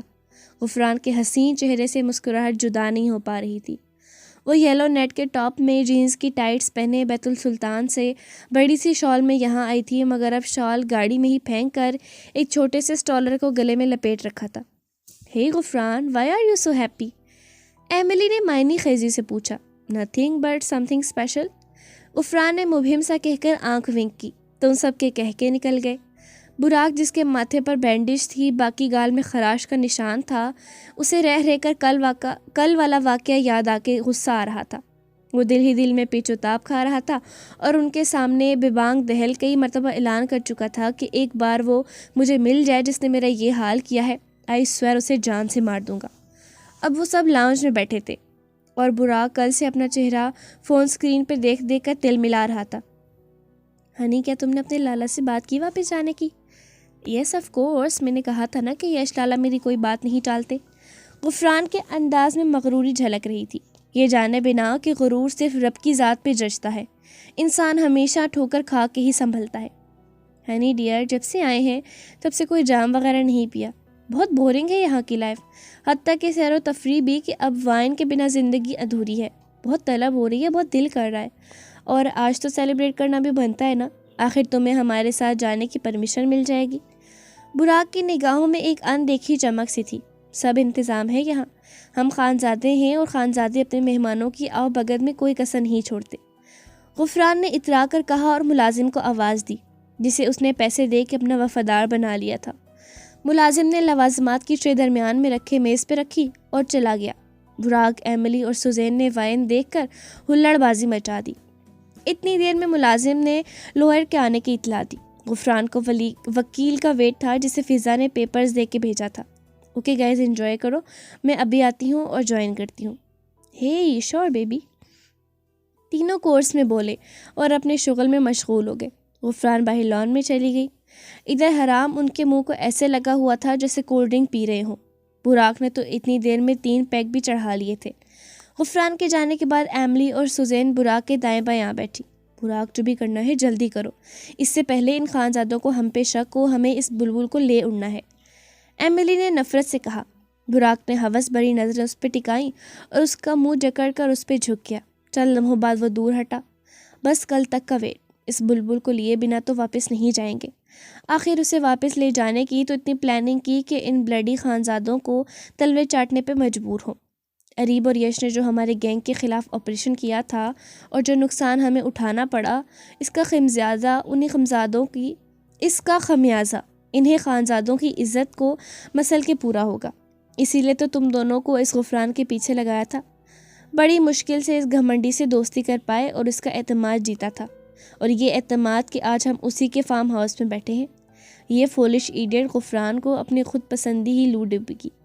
سوزین نے بھی لقمہ دیا تو تینوں شیطان مضحکہ خیز کہکے لگانے لگے۔ "ابھی تو پارٹی شروع ہوئی ہے، آج ان خانزادوں کی عزت کو انہی کے فارم ہاؤس میں روند کے دفنا کے جاؤں گا۔ براق جسے کچھ زیادہ ہی نشہ چڑھ گیا، اپنی پاکٹ سے ڈرگز نکالے اور سافٹ ڈرنک میں ملا دیے۔ اتنے میں غفران تمتماتا چہرہ لیے لاؤنج میں داخل ہوئی۔ "کیا بات ہے غفران، بڑی شائننگ سٹار لگ رہی ہو۔ گائز، نیوز ہی کچھ ایسی ہے کہ تم بھی سنو گے تو اچھل پڑو گے۔ ابھی یش لالا کا فون آیا تھا، انہوں نے داجی اور گھر والوں کو منا لیا ہے، کل تک سیٹ کنفرم ہو جائے گی، اب میں تم لوگوں کے ساتھ ہی واپس جاؤں گی۔ یش نے نہ جانے کس مصلحت کے تحت اس سے ابھی فون پر بات کرتے یہ جھوٹ بولا تھا، مگر وہ یہ بات سن کر اچھل پڑے گی۔ ہرے! یہ سنتے ہی تینوں شیطانوں نے آنکھوں میں وحشت لیے ایک دوسرے کو دیکھا۔ اب انہیں اپنی منزل بالکل سامنے نظر آ رہی تھی۔ اور ایک بات، میں نے لائر سے ڈائیورس پیپرز بھی بنوا لیے ہیں، اس جاہل سے چھٹکارا بھی جلد ہی مل جائے گا۔ کیا مطلب، کس کی ڈائیورس؟ وہ تینوں شاکڈ انداز میں بولے۔ میرے اور اس ایڈیٹ کے ڈائیورس پیپر جو امریکہ میں ہمیں ہوٹل میں ملا تھا، جس کی انسلٹ کی تھی میں نے۔ وہ مولانا ٹائپ، اس سے تمہاری میرج کیسے ہوئی؟ یہ سب میں بعد میں بتاؤں گی، ابھی تو جشن کا وقت ہے کہ آخر کل میں ان سب جھنجھٹوں سے آزاد ہو جاؤں گی اور کھلی ہوا میں سانس لوں گی۔ براق نے ایملی کو اشارہ دیا۔ Oh so happy for this news, Emily نے چہرے پر مصنوعی خوشی سجا کر کہا اور سافٹ ڈرنک کا گلاس غفران کو پکڑایا۔ یو نو ایملی، میں یہ نہیں پیتی۔ غفران سمجھی شاید وائن دے رہے۔ او بیبی آئی نو تم نہیں پیتی، یہ تو سافٹ ڈرنک ہے، آج تمہاری آزادی کا سیلیبریٹ کرنے کا دن ہے۔ چیئرز، سب نے اپنا گلاس لہرایا اور منہ کو لگا لیا۔ چیئرز کہتے غفران نے ایک سانس میں گولڈ ڈرنک پی لی تھی۔ لیٹس ڈانس گرلز، آج رات غفران کی آزادی کے نام۔ ہے ایملی اور سوزین نے ہلڑ بازی مچا دی۔ براق نے آگے بڑھ کے میوزک سسٹم آن کیا اور کوئی انگلش سانگ پلے کر کے اس پہ یہ سب مدہوشی میں جھومنے لگے۔ غفران پہ نشہ چڑھنا شروع ہو گیا تھا، سر بری طرح چکرانے لگا۔ What happened baby? براق نے لپک کر اس کے نازک کمر پہ اپنا ہاتھ ڈالا اور اسے اپنے ساتھ لگایا۔ میرا سر گھوم رہا ہے۔ غفران اس کی پکڑ میں جھٹ پٹائی۔ Stay away from me. اس نے براق کا ہاتھ اپنی کمر سے جھٹکا کہ ایک دم آنکھوں کے سامنے زمین گھومنے پر چکرا کر کارپٹ پر گر پڑی۔ براق نے غصے سے بڑھ کے اسے اپنے کندھے پہ اٹھا لیا۔ سوزین نے بھاگ کر لاؤنج کا دروازہ اندر سے لاک کیا اور ایملی نے میوزک سسٹم لاؤڈ کر دیا تاکہ غفران کی آواز سن کے کوئی گارڈ یا کوئی اور متوجہ ہو کر ادھر نہ آ جائے۔ لیو می۔ غفران نے براق کی کمر پہ مکے برسائے تو وہ شیطانی ہنسی ہنسا۔ نو بیبیز نو، آج تو لیو می نہیں کس می کہو، آخر آج یہ شکار اس شکاری کے جال میں پھنس ہی گیا۔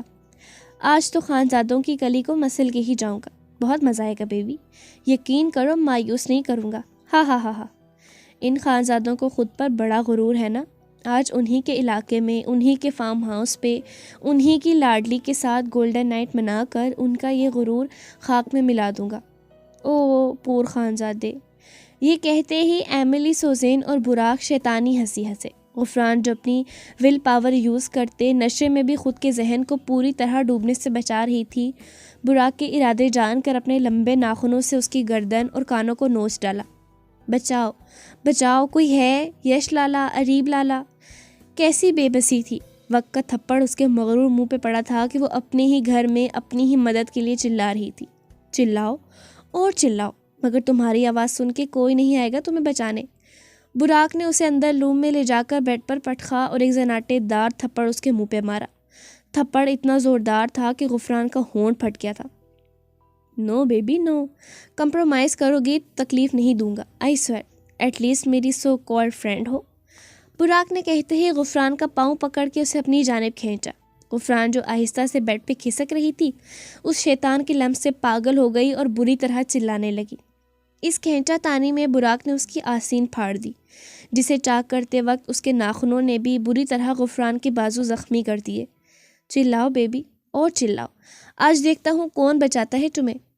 کیوں کر رہے ہو تم میرے ساتھ ایسا؟ پلیز چھوڑ دو مجھے، میں نے اتنا یقین کیا تم پہ، تم تو میرے فرینڈ ہو نا۔ غفران جو ساری زندگی دوسروں کو حقیر اور کمتر سمجھتی آئی تھی، آج بات اپنی عزت پہ آئی تو اس کی جان پہ بنائی تھی۔ تم کیا سمجھتی ہو میرے لالا تمہیں یوں ہی جانے دیں گے؟ وہ تمہاری بوٹی بوٹی کر دیں گے۔ غفران نڈر ہو کے چلائی۔ رسی جل گئی مگر بل نہیں گیا۔ براق نے اس کا مذاق اڑایا۔ اپنے لالا کا ہی کیا بھگت رہی ہو بیبی؟ تمہارے اریب اور یش نہ لالا ہمارے اسمگلنگ کے ڈیل میں ٹانگ اڑاتے نہ تم پہ آج یہ وقت آتا۔ وہ کہتے ہیں نا، جو کرے گا بھی وہ بھرے گا، بس یہی سمجھ لو، اپنے گینگ کے نقصان کا خمیازہ تمہاری یہ آفت جوانی بھرے گی۔ براق نے اسے سر تا پیر ہوس بھری نظروں سے دیکھتے ہوئے کہا۔ غفران جس نے یلو شارٹ نیٹ کے بازوں والی شرٹ کے ساتھ بلیک جینز کی ٹائٹ پہن رکھی تھی، گلے میں ایک چھوٹا سا سکارف تھا جو باہر لاؤنج میں ہی گر گیا تھا۔ آج پہلی بار اسے اپنی ماں اور بی جان کی باتیں یاد آئی، اپنی شال کی اہمیت سمجھ آئی جسے وہ گاڑی میں پھینک آئی تھی۔ ماں کی، بی جان کی دوپٹے کی اہمیت اور پردے کے بارے میں دن رات کی گئی نصیحتیں یاد آئیں، جن کو اس نے ہمیشہ ایک کان سے سن کر دوسرے کان سے نکال دیا تھا۔ بے اختیار آج اپنی بے بسی پہ اس کی آنکھوں سے آنسو بہہ نکلے۔ اللہ! بے آواز روتے ہوئے آج پہلی بار اس کے دل نے شدت سے رب کو یاد کیا تھا۔ تو وہ رب جو 70 ماؤں سے زیادہ پیار کرنے والا ہے، وہ کیسے نہ اپنے بندے کے دل کی فریاد اور آنسوں کی لاج رکھتا۔ نو بیبی، یہ آنسو بات کے لیے بچا کر رکھو اور اب آواز نہ نکلے تمہاری۔ براق نے یہ کہتے ہی غفران کی دونوں کلائیاں دبوچ کے بیڈ سے پن کی، اس کی ٹانگوں پر گھٹنا رکھ کر لاک کیا اور اس کی گردن پر جھکنے لگا۔ اس سے پہلے کہ اس درندے کا وحشی لمس غفران کو چھوتا، روم کے لاک پہ فائر ہوا۔ آواز اتنی زوردار تھی کہ براق جھٹکے سے پیچھے ہوا۔ دروازے سے جو چہرہ نمودار ہوا، غفران اس وقت اس کی یہاں موجودگی کا مر کے بھی تصور نہیں کی سکتی تھی۔ غفران کا دل کیا زمین پھٹے اور وہ اس میں سما جائے۔ بے تحاشا آنسو بہاتے وہ نشے میں خود کو ہوش میں رکھنے کی تگدو میں تھی۔ سکندر، اس کا نام لبوں میں ہی دم توڑ گیا تھا، جس کی آنکھوں میں خون اترا ہوا تھا۔ ماتھے کی رگ اور بازوں کی نسیں ایسے ابھری ہوئی تھیں کہ کسی بھی وقت پھٹ جائے۔ غفران نے براق کو اوپر سے دھکا دیتے ہی دور کیا اور لڑکھڑاتی مگر بھاگ کے سکندر کی پشت پر چھپ گئی۔ آج پہلی بار اسے سکندر کی موجودگی میں تحفظ محسوس ہوا۔ براق جو پہلے تو خوف زدہ ہو گیا تھا، سکندر کو دیکھتے ہی کہکا لگا اٹھا، ارے مولوی صاحب آئے ہیں بچانے کے لیے۔ لک برو، آئی نو ویری ویل کہ تمہارا خاندان ان کا جانی دشمن ہے، تو ہاتھ ملا لو میرے ساتھ، دونوں مل کے انجوائے کریں گے۔ براق نے یہ کہتے آنکھ ونک کی۔ براق کی بیہودہ بات سنتے ہی سکندر اس پہ بھوکے شیر کی طرح ٹوٹ پڑا۔ براق جو اپنے بچاؤ کی کوشش کر رہا تھا، سکندر کے پے در پے وار نے اس کی حالت منٹوں میں بگاڑ کے رکھ دی۔ تم کیا سمجھتے ہو فارمی کتے، ہم پاکستانی اپنی عزت کو یوں تمہارے کتوں کے آگے نوالا بنا کے پیش کرتے ہیں؟ ہم مرتے مر جاتے ہیں مگر اپنی عزتوں کی حفاظت کرنا بخوبی جانتے ہیں۔ تم نے کیا سمجھا کہ خانزادے اپنی عزتوں کو آزادی دے کے بھول جاتے ہیں؟ ارے یہاں کی ہوا تک ان کی وفادار ہے، تو تمہارے اس گھٹیا پلاننگ کی خبر نہیں ہوگی کیا؟ یہ جن کی عزت کو تم اپنے ناپاک عزائم سے روندنے آئے تھے، تمہیں کیا لگا یہ تمہاری پلاننگ تھی؟ نہ بچہ نہ، تمہیں یہاں بلایا گیا تھا تاکہ تمہاری گھٹیا چال کا علم ہو سکے، مگر تم نے اپنی موت کو خود دعوت دی ہے۔ یش اور اریب لالا کی تمہاری ہر حرکت پہ نظر تھی۔ ان کی عزت کے ساتھ ساتھ یہ میری عزت و غیرت ہے جس پہ تو نے اپنی گندی نظریں رکھی، جنہیں میں پھوڑ ڈالوں گا آج۔ تمہاری یہ گندی اور ہوس بری نظریں تو میں امریکہ ہی میں پہچان گیا تھا، مگر میں اس وقت اس پر کوئی حق نہیں رکھتا تھا۔ اب وہ میری عزت ہے جس کی ہر حرکت کی خبر گیری میرا فرض۔ اب تم کتے کی موت مرو گے۔ سکندر جو فل تیش میں براق کو اپنے مکوں اور ٹھڈوں کی زد میں رکھے ہوئے تھا، اس پہ دہاڑتے ہوئے چلایا۔ سکندر نے براق کو گریبان سے پکڑ کر اس کا سر سامنے ڈریسنگ کے شیشے پہ مارا کہ اس کے دماغ سے خون کا فوارہ ابل پڑا۔ سکندر نے اسی پر بس نہیں کیا بلکہ براق کو گھما کے اپنے سامنے اس کا چہرہ کر کے اس پہ مکہ مارا کہ اس کے سامنے سے 3 دانت ٹوٹ گئے۔ وہ گھٹنوں کے بل زمین پہ بیٹھا اور خون تھوکا جس سے اس کے دانت بھی باہر گرے۔ سکندر جو اس کے سر پر لوہے کی کرسی مارنے والا تھا، غفران نے ایک دم اس کا بازو پکڑ لینے سے وہ رکا۔ وہ لڑکھڑاتی بمشکل اپنے پیروں پر کھڑی تھی۔ بس کرو، وہ مر جائے گا، پولیس اسے خود ہی اریسٹ کر لے گی۔ سکندر نے خون آشام نظروں سے اسے گھورا تو غفران نے ایک دم ڈر کے اس کا بازو چھوڑا اور 2 قدم دور ہٹ کر دیوار سے جا لگی۔ ملگجا ہولیا، بکھرے بال، چہرے پہ انگلیوں کے نشان، پھٹا اور زخمی بازو، ہونٹ کنارے جمع خون، اور اپنے ان نام نہاد دوستوں کی طرح شراب کے نشے میں دھت دیکھ کے سکندر کا پھر فشار خون بلند ہوا اور جوتے سے ایک زوردار کک براق کی پسلیوں پہ ماری۔ براق جو ادمری حالت میں زمین پہ لیٹا اکھڑے اکھڑے سانس لے رہا تھا، ایک دم اس کا حرکت کرتا جسم بے دم ہو گیا۔ سکندر کے ساتھ پولیس تھی جو اندر آنے کی اجازت چاہتی تھی۔ سکندر نے یہاں وہاں نظریں دوڑائیں اور بیڈ کی چادر اتار کر غفران کے گرد لپیٹی۔ جانے کیوں کچھ لوگ ٹھوکر کھا کے ہی سمجھتے ہیں، آج شاید اسے چادر کی اہمیت کا اندازہ ہو گیا تھا۔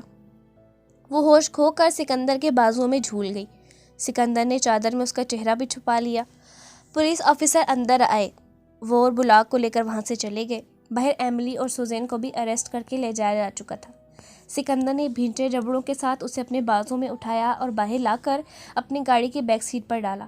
چودھری جی، گارڈز گھگھیاتے اس تک پہنچے، دفع ہو جاؤ سب کے سب۔ وہ حلق کے بل دھاڑا تھا۔ سکندر کا غم و غصہ کسی صورت کنٹرول نہیں ہو پا رہا تھا۔ گاڑی سٹارٹ کر کے تیزی سے وہاں سے نکالی اور اپنی جیب سے فون نکال کر ایک نمبر ڈائل کیا جو پہلی بیل پر ریسیو کر لیا گیا۔ امی جان، بیت السلطان فون کر کے اطلاع دے دیں کہ ان کی بیٹی کی رخصتی ہو چکی، اس کو شوہر اسے ساتھ لے جا چکا ہے۔ سکندر نے جبڑے بھینچ کر کہا اور فون رکھ دیا۔ سعدیہ سمیت بیت السلطان میں ہر کسی کو یشم فون کر کے ساری تفصیل بتا چکا تھا، تبھی اس وقت سعدیہ نے اس بپھرے شیر کو کچھ کہنے کی کوشش نہیں کی تھی۔ غفران سنگ مرمر کے ٹھنڈے فرش پر ہوش و خور سے بیگانہ گٹری سی بن کر کسی کے قدموں پر پڑی تھی۔ لائٹ براؤن ہائی لائٹ والے بال زمین پر بکھرے ہوئے تھے۔ اسٹالر جانے کہاں تھا؟ اس وقت اس کی حالت کافی قابل رحم تھی۔ پھٹی ہوئی آستینیں، سلور زدہ کپڑے، جبکہ وہ شاندار سا شخص صوفے پر ٹانگ رکھے بیٹھا، ایک ہاتھ کی مٹھی کی پشت اپنے ہونٹوں پر رکھے اسے ایسے دیکھ رہا تھا۔ غفران جیسے اپنے لال انگارہ آنکھوں سے ہی جلا کر بھسم کر ڈالے گا۔ وہ آہستہ آہستہ کسمساتے ہوش کی دنیا میں واپس لوٹنے لگی۔ جب قدرے حواس بحال ہوئے تو سب سے پہلی نگاہ اس شخص کی لہو چھلکاتی نگاہوں پر آن ٹھہری۔ غفران نے فوراً زور سے آنکھیں بند کر لیں کہ ہوش کھونے سے پہلے جو اس کے کانوں میں ایک لفظ کی باز گشت ہوئی تھی وہ تھی عزت، غیرت۔ وہ واقعی سکندر حارث بیگ تھا، حارث بیگ کا بیٹا، ان کے دشمنوں کا بیٹا۔ باپ ہی کی طرح سفاکی ظلم جبر اس کی رگوں میں رچی بسی ہوگی، تبھی شاید براق کو جان سے مار ڈالا ہوگا، اور اب شاید وہ بھی غیرت کے نام پر قتل ہونے والی تھی، یا پھر شرمندگی سے مرنے والی ہو چکی تھی۔ اس سے پہلے کہ غفران اپنے بچاؤ کے لیے کچھ کرتی، وہ کسی چیل کی طرح اس پر جھپٹا اور ایک ہاتھ سے اس کے بال پچھلی گردن سے اپنی مٹھی میں اتنی زور سے جکڑے کہ غفران کرا اٹھی۔ اس کی سسکیاں پورے ہال میں گونجنے لگیں۔ سکندر حارث بیگ ہوں میں۔ حارث بیگ کی سفاکی کے قصے تو تم نے اپنے بڑوں سے سنے ہی ہوں گے نا۔ آج اسی سفاکی کا ایک چھوٹا سا ڈیمو تمہیں دکھاؤں گا۔ آج میں تمہارے اس خوبصورت جسم سے یہ کھال کھینچ کر اسے اتنا بھیانک بنا دوں گا کہ تم اپنے آپ کو پہچان نہیں پاؤ گی۔ غفران سلطان خانزادہ، پھنکار کر کہتے اس نے اسے بالوں سے ہی گھسیٹ کر اپنے بیڈ پر پھینکا۔ وہ روتی سی سکتی ایک جھٹکے سے اس کے نرم بیڈ پر اوندے منہ گری تھی۔ وہ بلک بلک کر روئی تھی۔ سکندر نے اسے ایک جھٹکے سے سیدھا کیا اور اس کا جبڑا اپنے ہاتھوں میں دبوچا۔ کیوں بیگم؟ شراب کے نشے میں دودھ ہو کر اپنے بوائے فرینڈ کی باہوں میں کافی کمفرٹیبل تھی جو شوہر کے بستر پر دم نکلا جا رہا ہے۔ اب یہ ماتم کیوں منا رہی ہو؟ وہ پھر دہاڑا۔ غفران نے اپنے پورے زور سے اپنی آنکھیں بند کر لیں۔ اب اس کی گلابی گالوں پر بس آنسو روا تھے۔ وہ کچھ بول نہیں رہی تھی، کچھ بولنے کے قابل ہی نہیں رہی تھی۔ جس حالت میں جس جگہ وہ دیکھ چکا تھا، سکندر کا دل کیا اس کے خوبصورت بدن پر تیزاب پھینک کر اسے جلا کر بھسم کر دے۔ Go to the hell! Ghufran بھلک بھلک کر رو پڑی۔ سکندر نے اسے اپنی پوری طاقت سے بیڈ پر پھینکا۔ تم جتنی گناہوں میں ڈوبی ہو، یقین کرو تمہارے شوہر کے لیے تمہارا یہ خوبصورت بدن سوائے غلاظت کے ڈھیر کے اور کچھ بھی نہیں ہے۔ حرام مشروب اپنے اندر اتار کر تم نے اپنی ہر حد پار کر دی ہے۔ تم میری عزت ہو، اپنی آخری سانس تک رہو گی تو یہیں، مگر تمہاری یہ بدقسمتی رہے گی کہ تمہاری نظر میں تمہارا یہ حقیر مولانا شوہر تم پر ایک نظر ڈالنا تک گوارا نہیں کرے گا۔ وہ چلا کر کہتا، اس پر ایک نگاہ غلط ڈالتا، دھاڑ سے دروازہ بند کرتا وہاں سے نکل گیا۔ غفران نے بمشکل کروٹ لی، تکیہ مٹھیوں میں دبوچ کر ایک مرتبہ پھر بلک بلک کر رو دی۔ وہ 1-2 ہفتے بے تحاشا مصروف رہا۔ بزنس یہاں سیٹل کرنے میں دن رات انتھک محنت کرنا پڑی۔ رات ہی وہ اسلام آباد سے حویلی واپس لوٹا تھا۔ اس وقت کے دوران بس ایک کتاب چہرہ تھا جو ایک سیکنڈ کے لیے بھی نگاہوں سے اوجھل نہیں ہو پایا تھا۔ ایسا ہرگز نہیں تھا کہ انل سلیمان خانزادہ اب اس کی جانب متوجہ ہوا تھا یا اسے سوچنے لگا تھا، بلکہ جب سے وہ اسے امریکہ سے چھوڑ کر آئی تھی تب سے وہ انل نے اسے سوچنے کے علاوہ کچھ کیا ہی نہیں تھا۔ اس کی سوچ کا دائرہ تو نور کے ہوتے ہوئے ہی بس ویرا کے وجود تک محدود ہو کر رہ گیا تھا۔ اب بھی ایک انجانی سی طاقت تھی، ایک ان دیکھی ڈور جس سے بندھا وہ اس کی جانب کھینچا چلا تھا۔ اب بھی وہ کل شام سے لے کر صبح تک بھرپور نیند لینے کے بعد جاگا، یوں ہی نائٹ ٹراؤزر اور گرین ٹی شرٹ میں رف سے ہولیے میں بالوں میں ہاتھ پھیرتا اپنے کمرے سے باہر نکلا۔ رخ سیدھا ایک کمرے کی جانب تھا۔ انل جو دروازے کی جھری میں سے اسے ہاسپٹل کے لیے تیار ہوتا دیکھ چکا تھا، شرارتاً مسکراتا جان بوجھ کر بغیر دروازہ نوک کیے اندر داخل ہو گیا۔ ویرا چونک کر دروازے کی جانب متوجہ ہوئی۔ وہ آج پھر دندناتا اس کے روم میں گھس آیا تھا۔ ویرا بری طرح گڑبڑائی۔ لائٹ پرپل فراک ٹراؤزر میں وہ ڈاکٹری کوٹ پہنے دوپٹہ صوفے پر رکھے اپنے بال برش کر رہی تھی۔ صبح صبح اس کی شکل دیکھ کر ویرا کا دماغ گھوم گیا۔ کم ظرف، کمینے، کلموہے! ویرا دوپٹہ درست کرتے چلا اٹھی۔ اور کچھ؟ انل نے کمرے میں پڑے کارٹ پر بیٹھتے انتہائی اطمینان سے پوچھا۔ لوچے، لفنگے، لوفر! تمہیں تمیز تو نہیں ہے کہ کسی کے روم میں کیسے جایا جاتا ہے؟ ویرا نے دانت پیس کر کہا۔ وہ جتنا اسے اگنور کرنے کی کوشش کر رہی تھی وہ اتنا ہی اس کے سامنے آتا تھا۔ وہ جتنا اس سے دور بھاگتی تھی وہ اتنا ہی اس کے راستوں میں آ رہا تھا۔ ہاسپٹل جا رہی ہو؟ نہیں، شالیمار باغ جا رہی ہوں، وہ کلس کر بولی اور ڈریسنگ چیئر پر بیٹھ کر اپنے ہاتھوں پر لوشن لگانے لگی۔ انل نے اس کی جانب ایک گہری نظر دیکھتے پوچھا۔ دلکش چہرے پر بالوں کی شریر لٹیں جھول رہی تھیں۔ اس بالوں کا رف سا جوڑا بنا کر یوں ہی جلدی سے دوپٹہ اوڑھ لیا تھا۔ اس میں ایک اضافی چیز بھی اسے دکھائی دی۔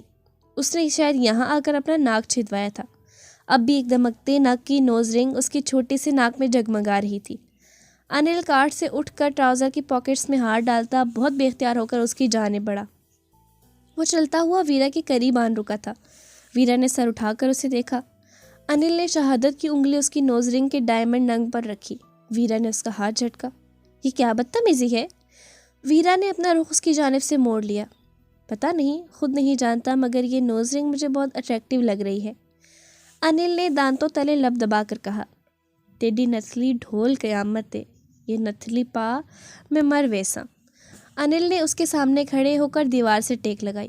اچھا سنو، تم نے ابھی تک مجھ سے نور کے بارے میں کچھ نہیں پوچھا، کیوں؟ انل نے زمین کی جانب دیکھتے ہوئے اس سے پوچھا تو ویرا کے چہرے پر ایک سایہ سا آ کر لہرایا، مگر وہ اسے کامیابی سے چھپا گئی۔ میں اب دوسروں کے معاملے میں انٹرفیئر نہیں کرتی۔ ویرا کی بات اسے سر پر لگی اور تلووں پر بچھی تھی۔ وہ لب بھینچ کر رہ گیا۔ مجھے جانا ہے۔ ویرا اپنا بیگ اٹھا کر باہر نکلنے لگی۔ انل بھی اس کے پیچھے ہی ہو لیا۔ میں چھوڑ آتا ہوں۔ نہیں، اس کی کوئی ضرورت نہیں، ویرا نے تنگ کر کہا، مگر وہ ڈھیٹ بنا اس کی بات اگنور کرتا باہر ہی نکل آیا۔ نایاب نے رشتے کے لیے شور مچایا، مگر وہ بحث کرتے یوں ہی باہر نکل آئے۔ وہ لاؤنج کے بڑے گلاس ڈور سے باہر نکلی تھی۔ ویرا کو رک جانا پڑا کیونکہ سامنے سے وہ شاندار شخص مسکراتا اسی کی جانب بڑھ رہا تھا۔ السلام علیکم، ویرا نے سلام کیا۔ تب تک انل بھی اس کی پشت تک پہنچ چکا تھا۔ وعلیکم السلام، سائم نے سلام کا جواب دیتے اب انل کی جانب دیکھا جو اسے حیرت سے دیکھ رہا تھا۔ دونوں نے ایک دوسرے سے مضافہ کیا۔ کیا میں آپ کو جانتا ہوں؟ انل نے تعجب سے اسے دیکھا۔ شاید نہیں، سائم نے خوش دلی سے کہا، مگر میں پریہا کا فرسٹ کزن ہوں، اس کے چچا کا بیٹا۔ اور اب وہ لہجہ بھر کو رکا اور ویرا کو لو دیتی نگاہوں کے فوکس میں رکھا۔ لبوں پر معنی خیز سی مسکراہٹ تھی۔ اس حویلی کا ہونے والا داماد اور آپ کا بہنوئی۔ سائم نے گہری مسکراہٹ سے آخری لائن بولی۔ دل میں ایک کمینی سی خوشی ہوئی۔ اس نے ایک نظر میں ہی انل سلیمان کو اور اس کے جذبات، احساسات اور دل کو جانچ لیا تھا۔ ویرا پر اٹھتی اس کے نگاہوں کے معنی اور مفہوم بھی سمجھ لیا تھا۔ وہ گہرے راز جس سے ابھی انل واقف نہیں تھا، وہ اس شاطر انسان نے اس کی آنکھوں سے پا لیے تھے۔ آخر گھاٹ گھاٹ کا پانی پیا تھا۔ What do you mean؟ آپ اوزگل کے فیانسی ہیں؟ انل نے اسے سرتا پیر دیکھتے اگلا سوال کیا تو اس کی مسکراہٹ مزید گہری ہو گئی۔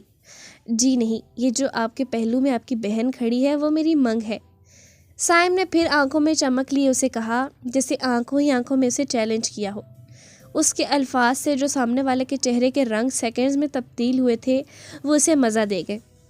الفاظ نہیں، بیت السلطان کی 3 منزلہ چھت تھی جو انل سلیمان خانزادہ کے سر پر گری تھی، جبکہ اس ساری گفتگو کے دوران ویرا لا تعلق بنی خاموشی سے ان دونوں کی گفتگو سن رہی تھی، مگر دل میں کیسے کیسے طوفان اٹھ رہے تھے یہ تو وہی جانتی تھی، جو اس طوفان کے اثرات کو چہرے پر آنے سے بہادری سے روک رہی تھی۔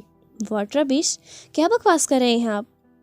انل نے غرا کر کہا تو ویرا بری طرح گڑبڑائی، جبکہ سائم کہکا لگا کر ہنس پڑا جیسے انل نے مذاق کیا ہو اور وہ ہنس دیا ہو۔ مذاق بہت اچھا کر لیتے ہو برو، لیکن پلیز اب یہ مت کہنا کہ آپ کو اس منگنی کے بارے میں علم نہیں، یا اس حویلی والوں کے لیے اس قدر آپ غیر اہم ہیں کہ کسی نے آپ کو اس کے بارے میں بتانا ہی ضروری نہیں سمجھا۔ سائم ویرا کی جانب دیکھتے ہوئے انتہائی معصومیت سے بولا جیسے یہ بات مذاقاً کہی ہو، مگر لہجہ انتہائی ہتک آمیز تحقیر بھرا تھا۔ انل سلیمان خانزادہ اپنے جبڑے بینچ کر رہ گیا۔ سینے میں ایک جوار باٹا سا بڑک اٹھا۔ ویرا آپ میرے ساتھ ہاسپٹل چلے، میں نے آپ کے بابا سے اجازت لی ہے۔ سائم ویرا کی جانب متوجہ ہوا۔ ویٹ اے سیکنڈ، ہمارے ہاں شادی سے پہلے لڑکیاں کسی کے ساتھ بھی منہ اٹھا کر نہیں چل پڑتی۔ ویرا میرے ساتھ جا رہی تھی، اب بھائی بول ہی دیا ہے تو اس کی تمام ذمہ داری ابھی مجھ پر ہے۔ چلو ویرا، وہ سرد و صفاٹ چہرہ لیے کٹیلے لہجے میں کہتا اس کا ہاتھ پکڑ کر گاڑی کی جانب گیا۔ سائم کا چہرہ تیش سے سرخ پڑ گیا، مگر وہ ضبط کرتا اپنی گاڑی کی جانب چلا گیا۔ انل، یہ کیا بدتمیزی ہے، چھوڑو میرا ہاتھ۔ اس کی چٹانی گرفت میں ویرا کو اپنا مومی ہاتھ چٹکتا محسوس ہوا تو بلبلا اٹھی۔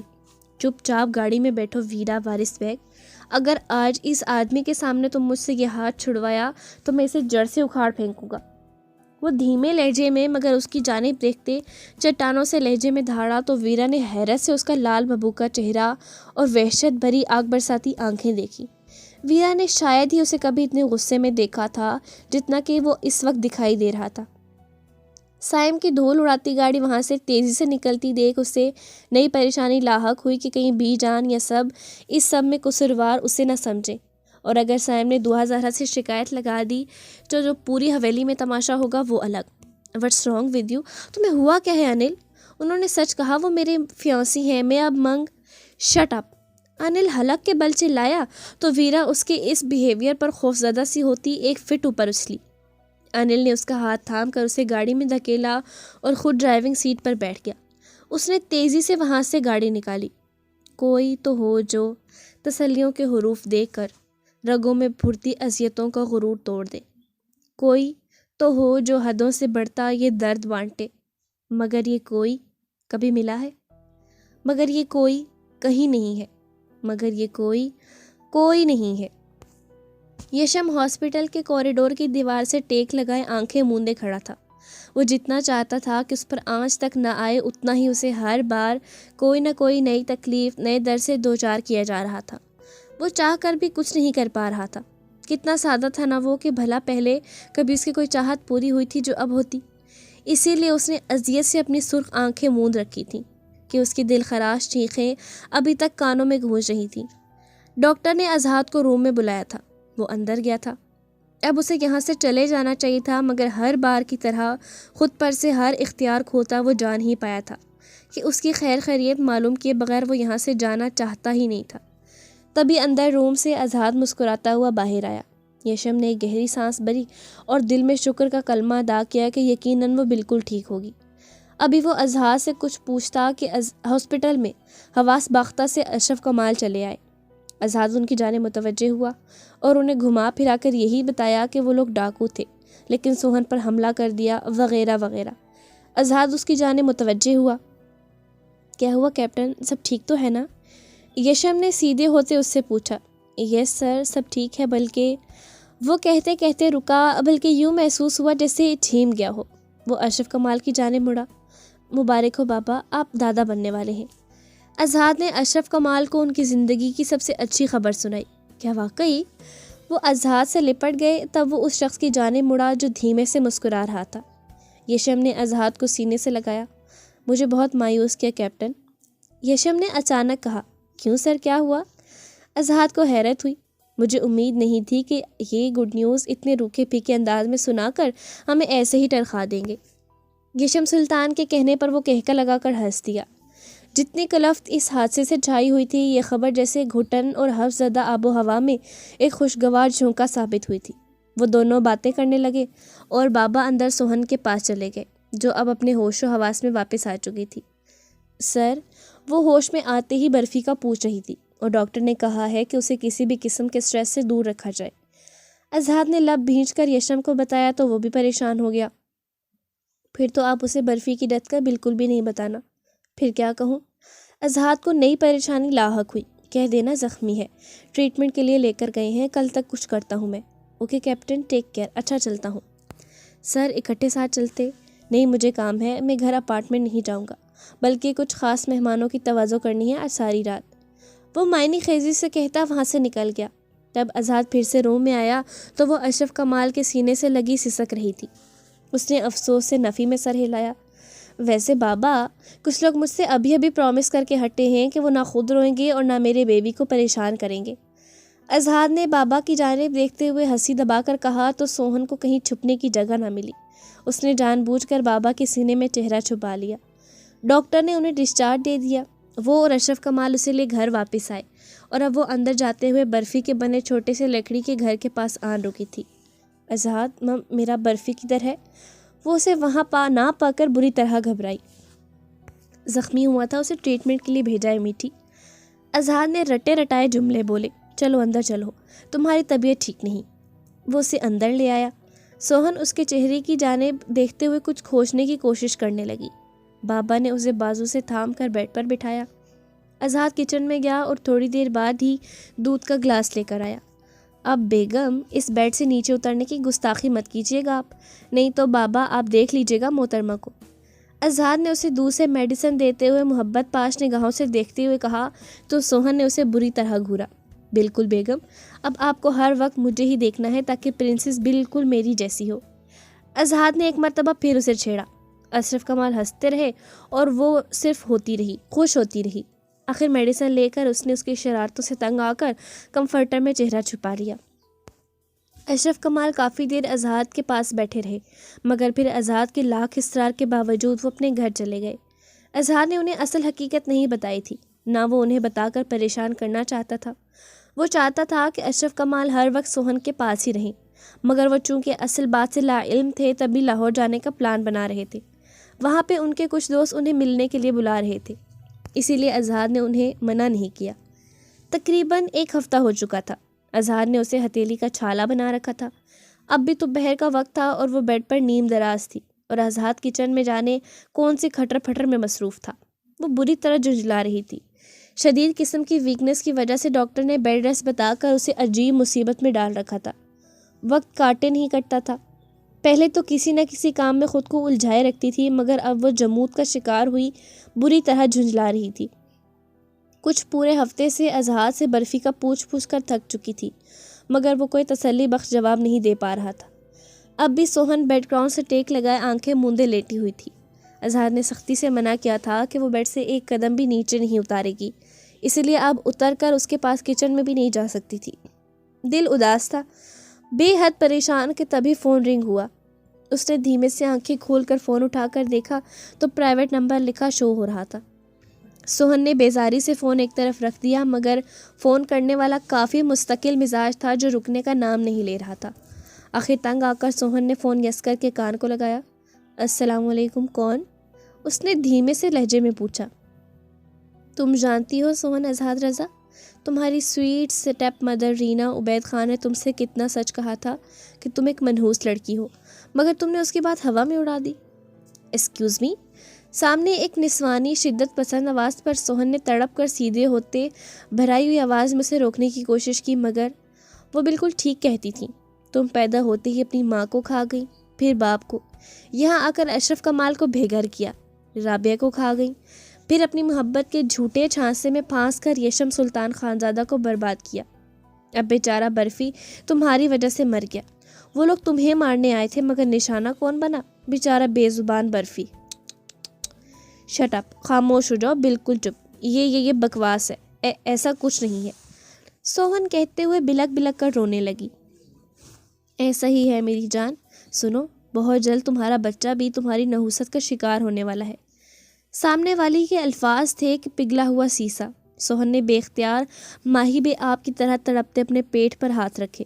اور اگر تمہارا شوہر بیوہ ہو گئی تو کیا کرو گی؟ سنو، اس سے پہلے تمہاری نحوست تم سے جڑے تمہارے ہر رشتے کو نگل جائے، تمہیں اپنی اس ناپاک زندگی کو خود ہی ختم کر لینا چاہیے۔ تم ایسا کرو، تم سوسائڈ کر لو۔ ابھی وہ کچھ اور بھی کہتی جب فون بہت اچانک ڈسکنیکٹ کر دیا ہو گیا۔ سوہن نے بے یقینی سے اپنے موبائل کو دیکھا، تبھی آندھی طوفان کی طرح آزاد اپنا موبائل کان سے لگائے کمرے میں داخل ہوا تھا۔ میٹھی، اس نے آتے ہی کسی اچھوت کی طرح اس کے ہاتھ سے موبائل چھین کر فرش پر دے مارا۔ موبائل چکنا چور ہو گیا۔ سوہن جو اب تک بے یقین سی تھی، آزاد نے اسے اپنے سینے میں بھینچا تو وہ پھوٹ پھوٹ کر رو دی، مگر بہت جلد اس کے سینے سے سر اٹھا کر اس کا کالر مٹھیوں میں دبوچا۔ آزاد، میں جانتی ہوں ایسا کچھ نہیں ہے، یہ سب کیا ہو رہا ہے؟ یہ کون تھی؟ آپ کو پتہ ہے شاید سب کچھ کہ یہ سب کیا ہو رہا ہے؟ تبھی میرا فون کٹ ہو گیا اور آپ کو فون پر اطلاع مل گئی کہ کوئی مجھے ہراساں کر رہا ہے۔ میرا فون ٹیپ ہو رہا تھا نا۔ آزاد، مجھے حقیقت بتائیں۔ وہ روتے ہوئے چٹک کر بولی۔ تبھی آزاد نے اسے پھر سے اپنے سینے میں چھپا لیا۔ آئی پرومس، میں بہت جلد تمہیں سب کچھ بتا دوں گا، آزاد نے کہتے اس کا چہرہ ہاتھوں کے پیالوں میں بھرا۔ لیکن پلیز ابھی ہمارے بیبی کی خاطر میٹھی، ہمارے لیے سب کچھ بھول جاؤ اور اپنا خیال رکھو please, I request you. Stress تمہارے لیے ٹھیک نہیں، کچھ بھی نہیں ہو رہا ہے۔ مجھے بتائیں آزاد، برفی نہیں ہے نا؟ سوہن نے اس کی آنکھوں میں جھانکتے ہوئے پوچھا تو آزاد کو نئے سرے سے پریشانی ہوئی۔ تبھی باہر بیرونی دروازے پر بیل ہوئی۔ آزاد نے ایک شدت بھرا لمس اس کے ماتھے پر چھوڑا، میں دیکھ کر آتا ہوں باہر کون ہے۔ اذہان کہتا کمرے سے باہر آیا اور پھر گیٹ تک آیا۔ دروازہ کھولا تو خوشگوار حیرت ہوئی۔ السلام علیکم۔ یشم نے اسے سلام کیا جس کے ہاتھ میں ایک چھوٹا سا باکس تھا۔ وعلیکم السلام، پلیز سر اندر آئیں۔ اذہان نے کہتے اسے اندر آنے کا راستہ دیا۔ ہمیں بہت پہلے ہی اس بات کا خیال رکھنا چاہیے تھا کہ سوہن کے فون سے اسے ہراس کیا جا سکتا ہے۔ وہ گھٹیا عورت اب اس کے دماغ سے کھلنا چاہتی ہے۔ شاید یہ چاہتی ہے کہ اسے مینٹلی اتنا ٹارچر کرے کہ وہ سیوسائڈ کرنے پر مجبور ہو جائے۔ عجیب نفسیاتی گھٹیا اور پاگل عورت ہے اور اب برداشت سے بالکل باہر ہو رہا ہے۔ یشم نے جبڑے بھینچ کر کہا، سر مجھے اب بھی یقین ہے کہ جیت ہمیشہ اچھائی اور سچائی کی ہوتی ہے۔ سب ٹھیک ہو جائے گا۔ وہ ٹھیک ہے اور سمجھ گئی ہے یہ بس ایک ٹریپ تھا، مگر وہ اب یہ بھی سمجھ گئی ہے کہ برفی نہیں رہا۔ اذہان نے پرسکون ہو کر اسے تمام صورتحال بتائی تو یشم نے گہرا سانس بھرا۔ سوہن کی طبیعت ٹھیک ہے؟ جی سر الحمدللہ۔ دین اسے لاؤنج میں لائے۔ I have a surprise for her, Yasham نے مسکراتے ہوئے کہا تو اذہان اندر چلا گیا۔ کچھ دیر بعد ہی وہ اس کا ہاتھ تھامے اسے لاؤنج میں چلا آیا، جو اس وقت نیلی فراک چوڑی دار پاجامے میں نیلے دوپٹے سے اپنا وجود اچھے سے ڈھانپے لاؤنج میں چلی آئی تھی۔ السلام علیکم یش، کیسے ہیں آپ؟ سوہن نے عقیدت سے کہتے اس کی جانب مسکرا کر دیکھا۔ اپنی حالت کے بدولت عجیب ہی حیاسی محسوس ہوئی۔ وعلیکم السلام۔ یشم نے سلام کا جواب دیتے آگے بڑھ کر اس کے سر پر ہاتھ رکھا۔ جیتی رہو، خوش رہو۔ آپ کے ہاتھ میں کچھ ہے؟ سوہن نے اس کی توجہ باکس پر دلائی تو یشم نے ایک گہری سرد سی سانس خارج کی۔ ایک نظر اذہان کو دیکھا۔ یش نے ایک سرسری نظر کے علاوہ اسے اب تک نگاہ اٹھا کر نہیں دیکھا تھا۔ وہ اس کے پاؤں کی جانب دیکھے گیا جس میں اس نے ایک وائٹ کلر کی پائل پہنی تھی۔ سوہن دراصل ہم نے بہت کوشش کی مگر برفی نہیں رہا، یشم نے کہا تو اذہان کے گلے میں گٹھلی سے ابھر کر معدوم ہوئی۔ کوئی سوہن کے چہرے کی مسکراہٹ غائب ہوئی تھی۔ فوراً سیاہ نین کٹوروں میں پانی بھرنے لگا۔ لیکن یاد رکھو، اسے اوپن کرو، یہ دیکھو میں کیا لایا تمہارے لیے۔ یشم نے کہتے وہ باکس اسے تھمایا۔ وہ منہ بسو رہی تھی مگر پھر اذہان کے مضبوطی سے اسے کندھے سے تھام کر دلاسا دینے سے اس نے باکس ٹیبل پر رکھا اور کھولنے لگی۔ باکس کھولا تو ہو بہو برفی جیسا ایک اور پپی اس میں بیٹھا چوں چوں کر رہا تھا، مگر یہ والا قدرے بڑا 1.5-2 ماہ کا تھا۔ برفی؟ سوہن نے آنکھوں میں آنسو لیے اس پپی کو اپنی گود میں بھر لیا۔ اس کے چہرے پر ایک الوہی سی چمک اور سیاہ جھیل سی آنکھوں میں خوشی کی دمک دیکھ وہاں موجود 2 وجود کی رگوں میں سرشاری سی دوڑ گئی۔ تھینک یو سو مچ یش۔ سوہن نے اس کی جانب دیکھا جو اس کے قدموں میں جانے کیا تلاش کر رہا تھا۔ اوکے، اپنا خیال رکھنا۔ Have a nice day gentleman. Yasham نے سوہن سے کہتے اذہان سے ہاتھ ملایا اور وہاں سے نکلتا چلا گیا۔ وہ ادھر ہی لاؤنج میں بیٹھ کر برفی کے ناز اٹھانے لگی۔ کچھ دیر پہلے کی تمام تکلیف اور پریشانی بھلائے اب وہ پوری طرح برفی میں مگن ہو گئی تھی، جسے دیکھ اذہان نے بھی سکون کا سانس بھرا۔ یہ تو غلط بات ہے بیگم، برفی کے واپس آتے ہی مجھے اور میرے بیبی کو اگنور کر رہی ہیں آپ۔ اذہان نے اسے باہوں کے حصار میں لیتے ہوئے بے تحاشا چومتے ہوئے اس کی شکایت لگائی۔ نرمی سے اس کے پہلو پر ہاتھ رکھ کر ایک ننھی سی جان کو محسوس کرنے کی کوشش کی۔ جی، 1 ہفتے سے آپ نے مجھے قرنطینہ کیا ہوا ہے، اب آپ کو سزا ملے گی۔ سوہن نے برا سا منہ بناتے اس سے دور جانے کی کوشش کی، مگر اذہان نے اسے مزید قریب کرتے مومی گلابی گال پر اپنے لب جمائے تو وہ بری طرح کسمسائی۔ اذہان، اس نے کچھ کہنا چاہا مگر اذہان نے اس کے وجود کو خود میں سمیٹ کر اس کی بولتی بند کر دی۔ وہ ایک نیم تاریک سا کمرہ تھا جہاں وہ اس وقت توڑ پھوڑ کر اپنا تمام غصہ کمرے کی بے جان چیزوں پر نکالنے کی کوشش کر رہی تھی۔ باس اس سے کافی ناخوش تھا جو عین ٹارگٹ کے قریب پہنچ کر اس شخص میں گم ہو گئی اور اپنا مقصد حاصل کرنے میں بری طرح ناکام رہی۔ تمہیں ان سے وہ چپ یا USB ڈرائیو لانی تھی مس صنم، جس میں انہوں نے باس کے خلاف تمام ثبوت اکٹھے کر رکھے ہیں، مگر تم ناکام رہی ہو۔ مقابل حلق کے بیل چلایا تو سامنے والی نے بھی بے تحاشا جنونی انداز میں کمرے کی ہر چیز تہس نہس کی۔ تو تمہارے بھیجے گئے کتوں نے کیا اکھاڑ لیا؟ ایک خروش تک تو پہنچا نہیں سکے اسے، سب الٹا ہو گیا، جبکہ میں چاہتی تھی کہ وہ غنڈے اس کی بوٹی بوٹی نوچ کھاتے، اسے ذلیل و خوار اور بے لباس کر کے ایسی ذلت بھری موت دیتے کہ موت بھی کانپ اٹھتی۔ وہ چیختی چلاتی کوئی نفسیاتی مریضہ لگ رہی تھی کہ ایک مرتبہ تو سامنے والا بھی اس کی اس قدر شدت پسندی اور انتہا پسندی پر دنگ رہ گیا تھا۔ مت بھولو کہ ہم نے تمہیں یہاں جگہ دی، ایک عہدہ دیا، اپنے ایک اہم کام سر انجام کروانے کے لیے، اپنے مقاصد کے حصول کے لیے۔ وہ دونوں باس کی گردن تک آن پہنچے ہیں.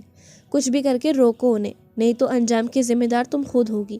اور مجھے تو یہ سمجھ نہیں آتی کہ اس چیمٹی جتنی لڑکی کے پیچھے کیوں منہ ہاتھ دھو کر پڑی ہو تم؟ کون ہو تم؟ کیا میں جانتا ہوں تمہیں؟ تم تو وہ نہیں جو 1 سال پہلے یہاں آئی تھی مس پریہ خانزادہ. کالی نے دانت کچکچا کر کہتے سامنے والی کو اس کے اصل نام سے پکارا تو وہ مزید بھڑک گئی. مجھے کوئی نہیں جانتا، نہ ہی کوئی جان سکتا ہے، نہ مجھ تک کوئی پہنچ سکتا ہے. میں اپنے راستے میں آنے والے ہر پتھر کو ریزہ ریزہ کر کے سامنے سے ہٹانے کی قائل ہوں. جب تک وہ لڑکی اپنے انجام تک نہیں پہنچے گی میں سکون سے نہیں بیٹھوں گی. میں تو وہ ہوں کہ اس کے سائے پر کسی اور کو سایہ برداشت نہ کروں. اس 2 کوڑی کی لڑکی کی ہمت بھی کیسے ہوئی اسے مجھ سے چھیننے کی؟ بچپن میں جب اس سے کوئی بات کرنے کی کوشش کرتی تو میں اس کی ٹانگیں توڑ دیا کرتی تھی. ہاں بڑا مزہ آتا تھا قسم سے. وہ میرا تھا، میرا ہے، میرا رہے گا. یشم سلطان کو دنیا کی کوئی طاقت مجھ سے چھین نہیں سکتی. وہ بچ بھی نہیں. بڑی غلطی کر دی اس نے اس کی زندگی میں آ کر. یہ اس کی بدقسمتی تھی، اس نے مجھ سے میرا جنون چھیننے کی کوشش کی. اب تو اس کو برباد کرنے کے لیے مجھے کسی حد تک جانا پڑا. میں جاؤں گی. میں اس سے اس کی ہر عزیز چیز ایک ایک کر کے چھین کر اسے تڑپا تڑپا کر ماروں گی. وہ چاقو کی نوک سے میز کی سطح خروشتے ہوئے لال وحشتی آنکھوں سے اسے دیکھتے ہوئے بولی تو مقابل کو ایک جھرجھری سی محسوس ہوئی. اگلا پلان کیا ہے؟ سامنے والے نے اس نیم پاگل عورت کو پھر سے کہتے ہوئے اس کی سرخ آنکھوں میں جھانکا. اگلا پلان یہ ہے کہ میں اسے سوسائڈ کرنے پر مجبور کر دوں گی. وہ اپنی موت خود چاہے گی. اس کی بربادی کے دن شروع ہو چکے. میں اس سے اس کی ہر عزیز چیز چھین لوں گی. اس نے اپنے بال اور گال نوچتے ہوئے کہا. کالی نے افسوس سے سر ہلاتے اسے دیکھا. اظہار 2 دن سے جہلم میں تھا اور بابا لاہور گئے ہوئے تھے. وہ بہت بور ہو رہی تھی. تبھی توجہ برفی کی جانب مبذول ہوئی تو وہ چونکی کیونکہ کافی دیر سے اس کے بولنے کی آواز نہیں آئی تھی. وہ بری طرح گھبرا گئی. لاؤنج میں آئی تو وہ اپنی جگہ موجود نہیں تھا. اس نے پورا گھر گھوم پھر کر دیکھ لیا مگر وہ کہیں نہیں ملا. آخر اس کی تلاش میں خود ہی شال اوڑھ کر گھر سے باہر نکلی تو اکبر خان کاکا نے اسے مسکرا کر دیکھا. اب تو وہ ہر بار اس کا حال احوال ضرور پوچھتے تھے. وہ باہر نکلی تو ساتھ والے کوارٹر سے ساتھ والی آنٹی کے بیٹے ٹیپو نے بتایا کہ اس نے برفی کو سامنے اپارٹمنٹ میں جاتے دیکھا تھا. تب وہ بھی سامنے اپارٹمنٹ کی جانب چل دی.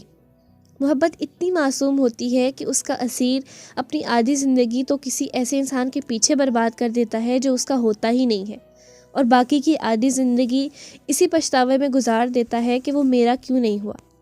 زخم کافی منمل ہو چکا تھا. اسے ہیڈ آفس جانا تھا. ایمرجنسی اسے اور عریب کو ایک مخصوص جگہ پر چلایا گیا تھا. وہ نہانے کے لیے واش روم گیا. یشم واش روم سے گیلے بالوں میں ہاتھ پھیرتا باہر نکلا تھا جب اسے بہت غیر معمولی احساس ہوا. شہد رنگ آنکھوں میں ایک چمک سی ابھر آئی. وہ بھاگ کر کمرے کی پچھلی جانب کے لان کی طرف بالکنی میں گیا. شک ٹھیک نکلا. فضا میں ایک ڈرون کیمرہ اڑ رہا تھا جو بہت باریک بینی سے تمام گھر کو کور کر رہا تھا. اس کے ساتھ ہی یشم سلطان کی نگاہ لان میں گلاب کی کیاری کے پاس گھٹنوں کے بل بیٹھی اس دشمن جہاں پر اٹھی تو دل دھک سے رہ گیا. پھرتی سے الماری سے اپنی جیمر گن، وہ گن جس سے ڈارون کا نشانہ لے کر شوٹ کریں تو ڈارون کے تمام سگنل اڑ جاتے ہیں اور اس کے آپریٹر سے اس کا کنٹرول مکمل طور پر ختم ہو جاتا ہے، نکالی اور ڈارون کا نشانہ لے کر شوٹ کر دیا. ڈارون کیمرہ فضا میں ہچکولے کھانے لگا. وہ اتنی ہی تیزی سے سکھائی وال لانچر لے کر باہر نکلا اور بھاگ کر پچھلے لان میں آیا. پاگل ہے، بے وقوف لڑکی. یشم جبڑے بھینچ کر رہ گیا. ہوپ سو اس ڈارون کیمرے نے اس پاگل لڑکی کا کوئی امیج نہ کیپچر کیا ہو. وہ دل میں بل بلا کر رہ گیا تھا. جتنے حالات خراب تھے اس کا اس گھر میں موجود ہونا اور دشمن کی نگاہوں میں آ جانا. یشم غصے اور اشتعال سے پاگل ہونے کو تھا. اس نے سکائی وال لانچر سے ڈارون کا نشانہ لیا اور شوٹ کر دیا. لانچر سے ایک جال شوٹ ہوا اور ڈارون اس جال میں پھنس کر زمین پر آ گیا. اب وہ اتنی ہی تیزی سے اس کے سر پر پہنچا تھا جو آف وائٹ فراک میں کیری میں جانے کیا تلاش کر رہی تھی. یشم نے اس کا بازو دبوچ کر بہت اچانک اسے اپنے روبرو کیا تھا. وہ بری طرح گڑبڑائی تھی. سیاہ نین کٹوروں میں خوف ہلکورے نیلنے لگا اور جب اس کی گرفت سے سوہن کے بازو کی ہڈیاں چٹکنے لگیں تو تکلیف کے مارے آنکھیں پانیوں سے بھر گئیں. واٹ دا ہیل، کیا کر رہی تھی تم یہاں؟ تمہیں اپنے گھر سکون کیوں نہیں سوہن؟ وہ غصے سے دھاڑا تھا. ایک یہ نازک سی جان تھی جو اسے ہر پل ہر گزرتے لمحے کے ساتھ ایک نئی اذیت سے دو چار کر دیا کرتی تھی. وہ یش، میرا برفی کہیں چلا گیا ہے. میں صبح سے ڈھونڈ رہی تھی، مجھے نہیں مل رہا. ٹیپو نے بتایا اس نے یہاں آتے دیکھا۔ میں اتنی پریشان ہوں، اوپر سے آپ نے بھی مجھے ڈانٹ دیا اور میرا بازو اتنی زور سے پکڑا، مجھے درد ہو رہا ہے۔ وہ بول کر سسکیاں بھرتے رو ہی پڑی۔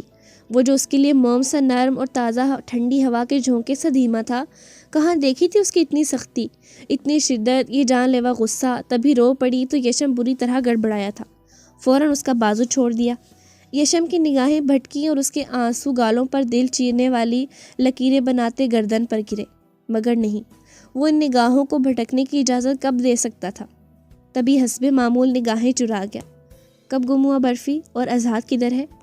وہ جبڑے بھینچ کر بولا، وہ تو ڈیوٹی سے آئے ہی نہیں اور برفی 3 گھنٹے سے مسنگ ہے۔ وہ نرم دل لڑکی بول کر پھر رو پڑی۔ تم گھر جاؤ، میں برفی کو ڈھونڈ کر کاکا کے ہاتھ بھجواتا ہوں۔ اس نے اس کی جانب سے رخ موڑ کر کہا، سچ یش؟ اور اس کی آنسو میں ڈوبی مگر پرجوش آواز سنائی دی، سوہن جاؤ۔ وہ شکستہ لہجے میں اپنی کن پٹیاں سہلاتا بس اتنا ہی بول پایا۔ سوہن نے آگے بڑھنے کے لیے اپنے قدم آگے بڑھائے مگر بری طرح لڑکھڑائی۔